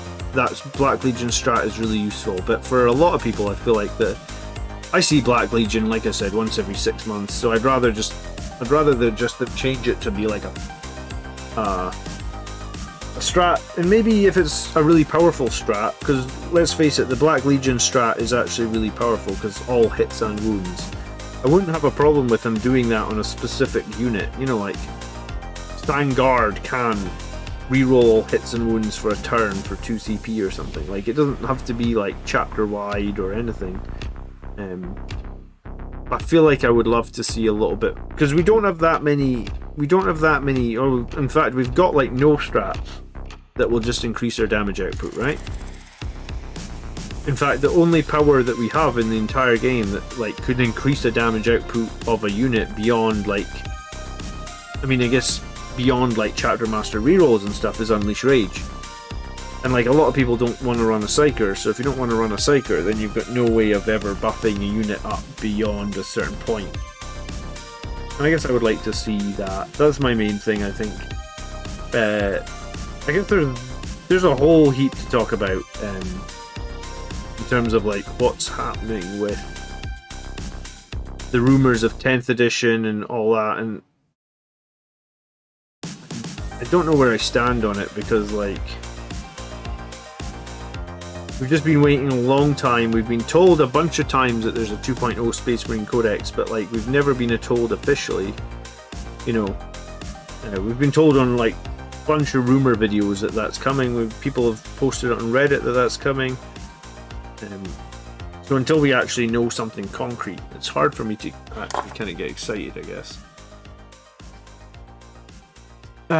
Sandguard armor is indeed Artificer armor. They say that in the lore, so why they do not have the 5-up invulnerable part of it is a very, very good question. I see you guys talking about that in chat. In fact, I mean, if you read the lore in Sandguard, they're an Artificer armor. They should, so therefore, they should 100% have the 5-up invulnerable save. Will that actually be needed with Armor of Contempt? Probably most of the time it wouldn't be needed. So it would just be a real like oh shit moment. And I think it would help. It would help us. It seems like a mistake that wasn't added to them, right?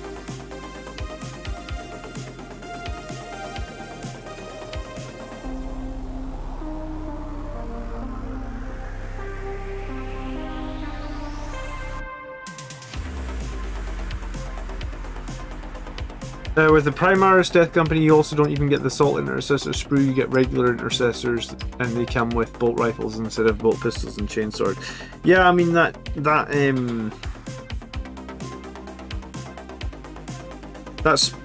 box in general, I think, was a little bit confused. In some ways, it's a little bit confused, like the Blood Angels Combat Patrol.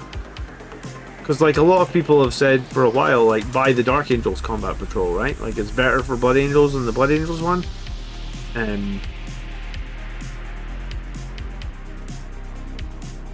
So yeah, I mean that's a whole other kettle of fish, I guess, right?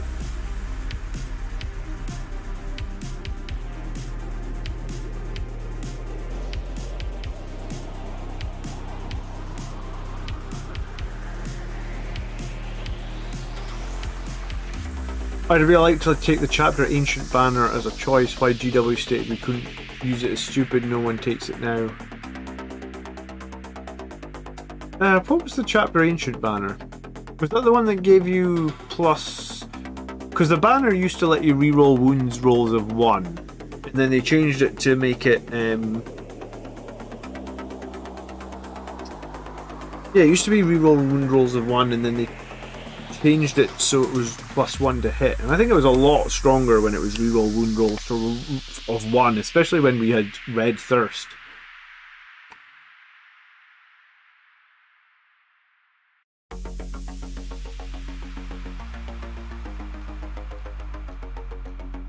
Yeah, the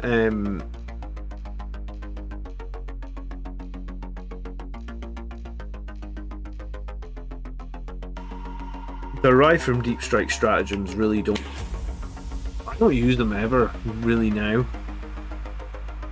I mean, the only time it would be useful, I guess, maybe might be against, like, Chaos Knights? I actually forget what the strat's called. You know, the one that used to give you the 3d6 charge, because they changed it now, right? Is it upon Wings of Fire? No. I think upon...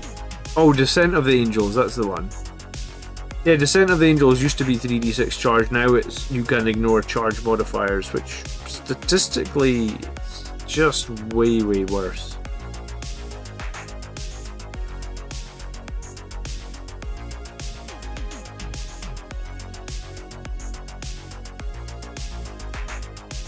Mac says hi. Good evening, Mac. How you doing?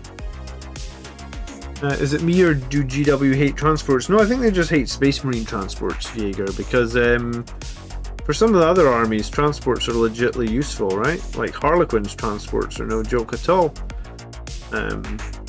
Dukari Raiders? I mean, when Raiders came out when they were 85 points a model, they're like super obnoxious. Even at 105 points a model, I still think Raiders are pretty good. Rerollable Dark Lances, and I don't even know how many inches a Raider moves, but it's a fucking lot. It's like, is it? I was gonna say, I think it's maybe even more than like 20 inches, which I think is ridiculous, because like, why can a Raider move like 20 when an Impulsor can move like 12? But I guess that's just the rules, right? Good evening! Chris says he had a good evening at Warhammer Underworld's event and took home a trophy with a fast melee armly. Well done, Chris. Congratulations.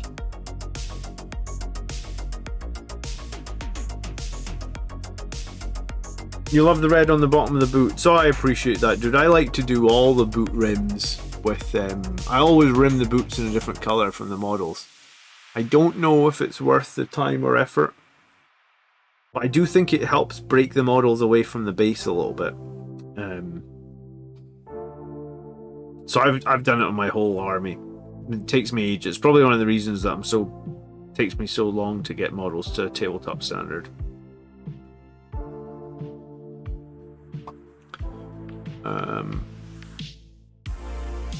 Good evening, Burgosaurus. How are you?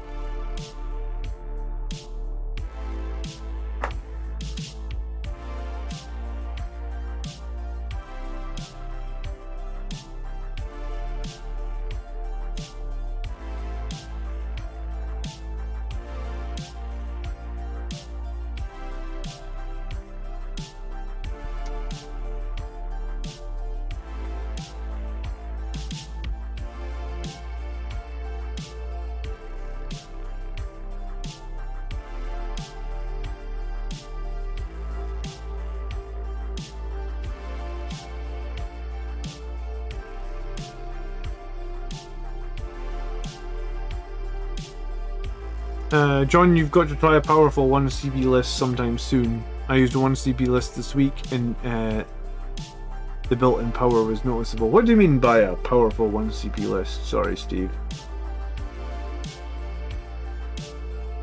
You just mean a list that starts on 1 CP, basically.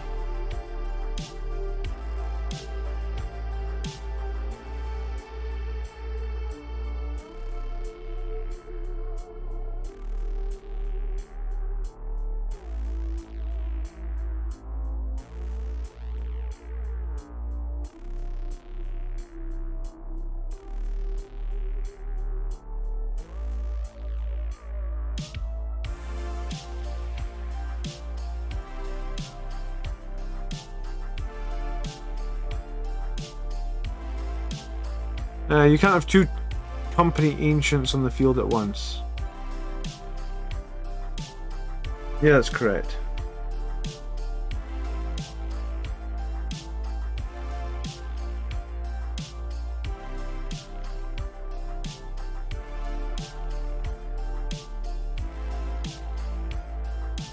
I'm trying to think what the rule, like, in 8th edition I used to run 2 Sangre Ancients in every game, but 8th edition was it was a much different game, I guess.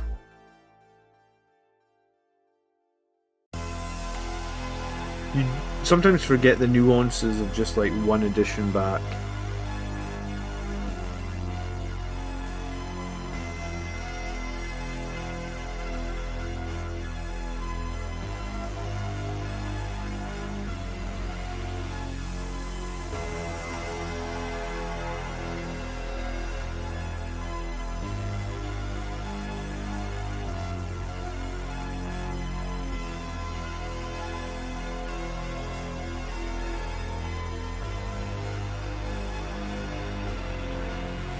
You start on 1 CP, you get all the relics and a custom character. I mean, when you used to start on 12 CP pre-Nephilim, I ran a bunch of lists that like spent. I don't know. I mean, I'm probably sure I ran lists that spent like 7 CP. I mean, I definitely miss my chapter master that used to cost me 3 CP every game, but I just don't think that it's really viable to spend 3 CP on a character in Nephilim anymore. You'll be pleased to know I submitted my list for the event. I mean, I'm like 90% sure it's going to be my tournament list, and it's got Dante in it. So, I think this is probably the first 9th edition event where I've got Dante on my list. He's been on the bench since, well, ever since the 9th edition Codex came out. I've never run him an event. I would always run that custom bike chapter master. Because I just think a 3 damage Thunderhammer. But then I used to have the CP for Gift of Foresight, and I think the 3 damage Thunderhammer with Gift of Foresight was like so much better than what Dante offered. But I just don't think I can justify the 3 CP on him at the moment.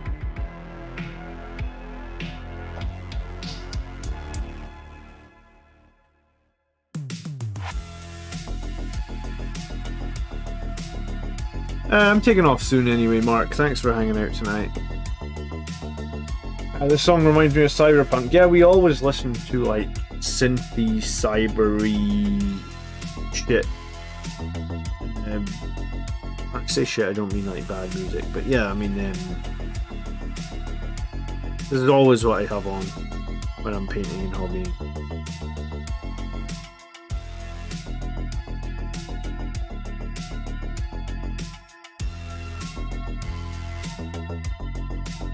Hey Zachary, yeah, there is definitely a Discord. I think we might have over 1,000 members in the Discord now. If we don't, I know that we've got like almost 2,500 in the Facebook group. So I mean, we got a lot of Blood Angels players hanging out week on week, day on day. I think Hammer of Battle should see more play. I mean, what do you think of the squat hammer, Highland Phoenix? D3 plus 3. And when you roll a 6, all the damage is mortals. I mean, I think a hammer like that.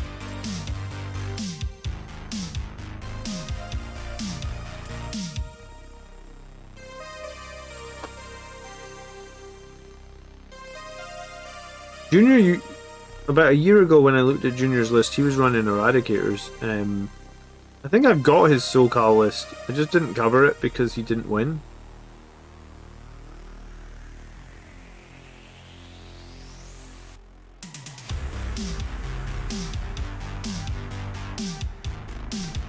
I can probably cover it at some point.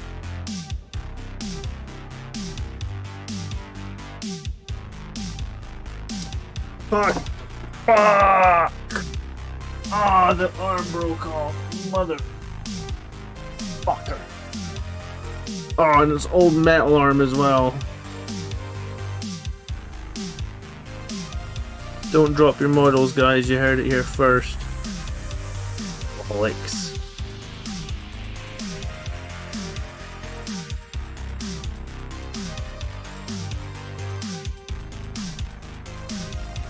Alright, I'm gonna fix this. I'm gonna go to bed, I'm too tired.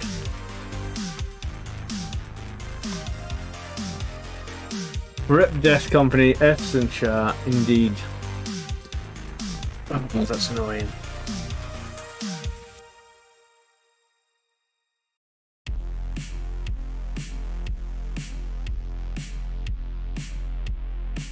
Oh well, I'll fix that bit of jump pack red that's sticking through.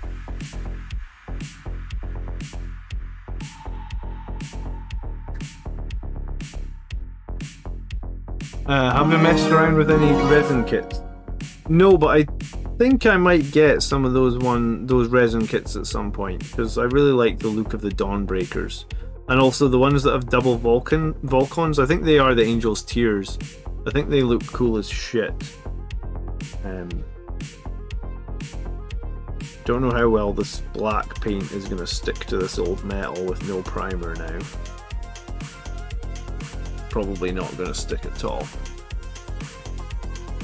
Torzen says, what do you think about getting buff Stang?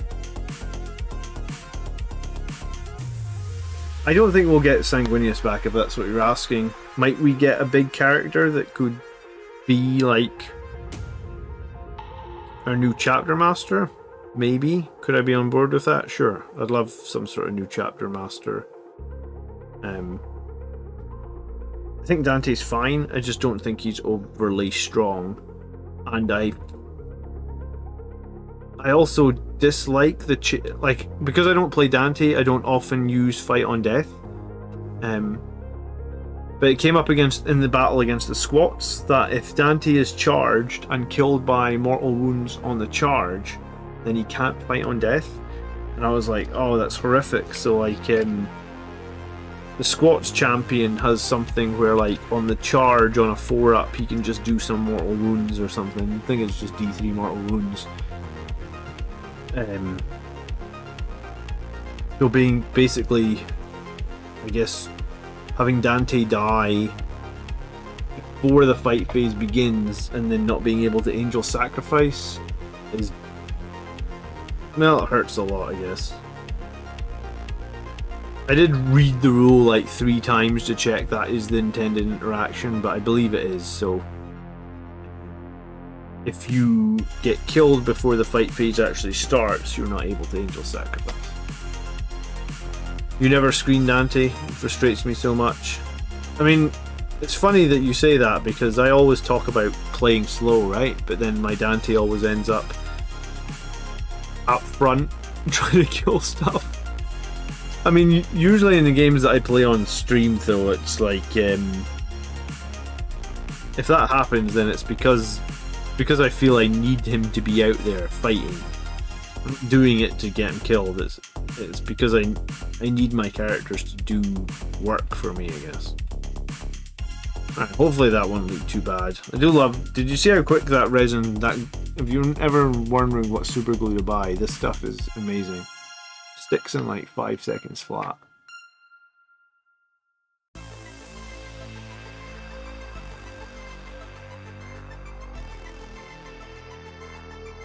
Does anyone think the next edition will see new assault terminators? I love them, but they're so stumpy. I actually think the assault terminators look pretty good. But I mean, there has been a rumor about Primaris terminators, but I mean, there's been so many rumors at the moment. Like, no one really knows what's happening and what's not happening. The rumor mill has been rampant the last like 3 months, maybe slightly longer. I need to practice more.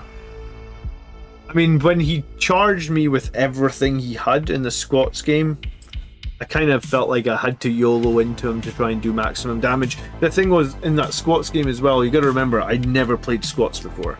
So I was playing secondaries that I purposely picked to practice, and I'd also had no idea what target priority to go for squats.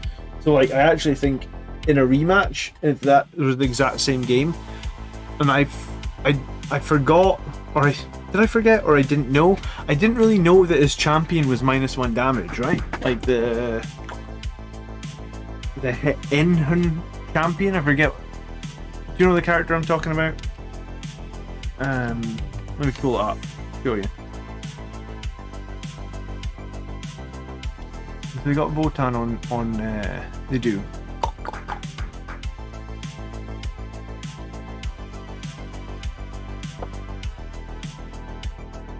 Factions. This is why I needed this guy, the Enherin champion. I'm not really sure how you say that. I mean, for one, his fucking weapon is broken as all hell. D3+3. D3+3 hammer, and it's 5 points cheaper than a thunder hammer. Like, what is that? It's got more AP and it's got an extra D3 damage, and it's 5 points cheaper. But he's also -1 damage, and I didn't realize he was -1 damage.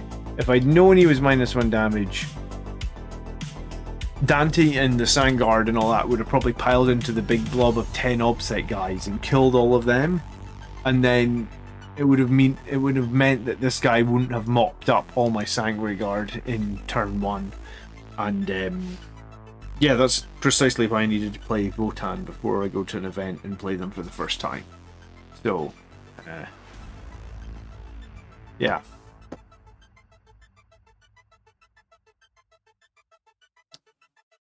Someone says this champion is the bane of their existence. He definitely seems very good. Why he gets a hammer that can do, I guess, 20 mortal wounds a turn is beyond me, but he gets one. I'm actually surprised Andrew didn't have him with the shield crest, or did he have him with the shield crest? Yeah, he must have had him with the shield crest, so he was 6 wounds. I thought you said he was only 5, but maybe I did 5 wounds to him. Maybe I left him on 1 wound anyway.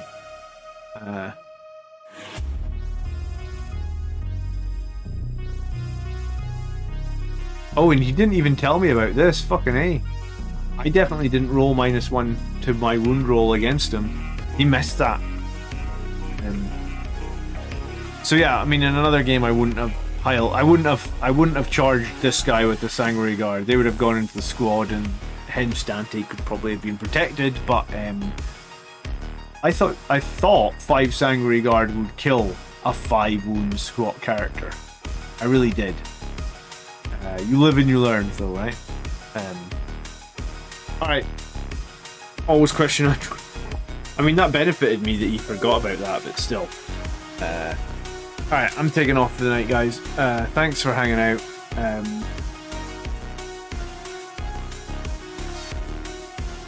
Enher? Yeah, I mean, that probably makes sense. It's probably like a Viking-style name or something, is it? A few people are sad that Commissar Yarrick died, yes, that's for sure. I saw a couple of videos on that today. I mean, when I play Dante normally, Rezio, trust me, he never gets into... He never makes a turn 1 charge. That game against the Squats was a very, very strange game. And I'm sure that won't happen again if Andrew plays Squats. We were both testing the water. Hadley, thank you so much for becoming a member right at the death. I'll be back tomorrow night, guys, to look at army lists. That happen about 9:45 UK time. And yeah, enjoy the rest of your evening. Thank you so much for watching. We'll see you all tomorrow. I'm gonna say, have I got an idea of my tactics video this week? I actually don't have an idea for my tactics video yet this week, I think. But I'll be making one. So if anyone's got suggestions or anyone's got questions or anything like that, leave me a comment and I'll see what I can do. Alright. Enjoy your evening, guys. Thanks again for watching. Thanks for the super chats and gifted subs as well tonight. Oh, I thought that was... I have it on my other screen. Ah, right, okay. That was a gifted sub from... Of course it was you, Carter. Gifted subs every stream. Dude, thank you so much. Peace. I appreciate it.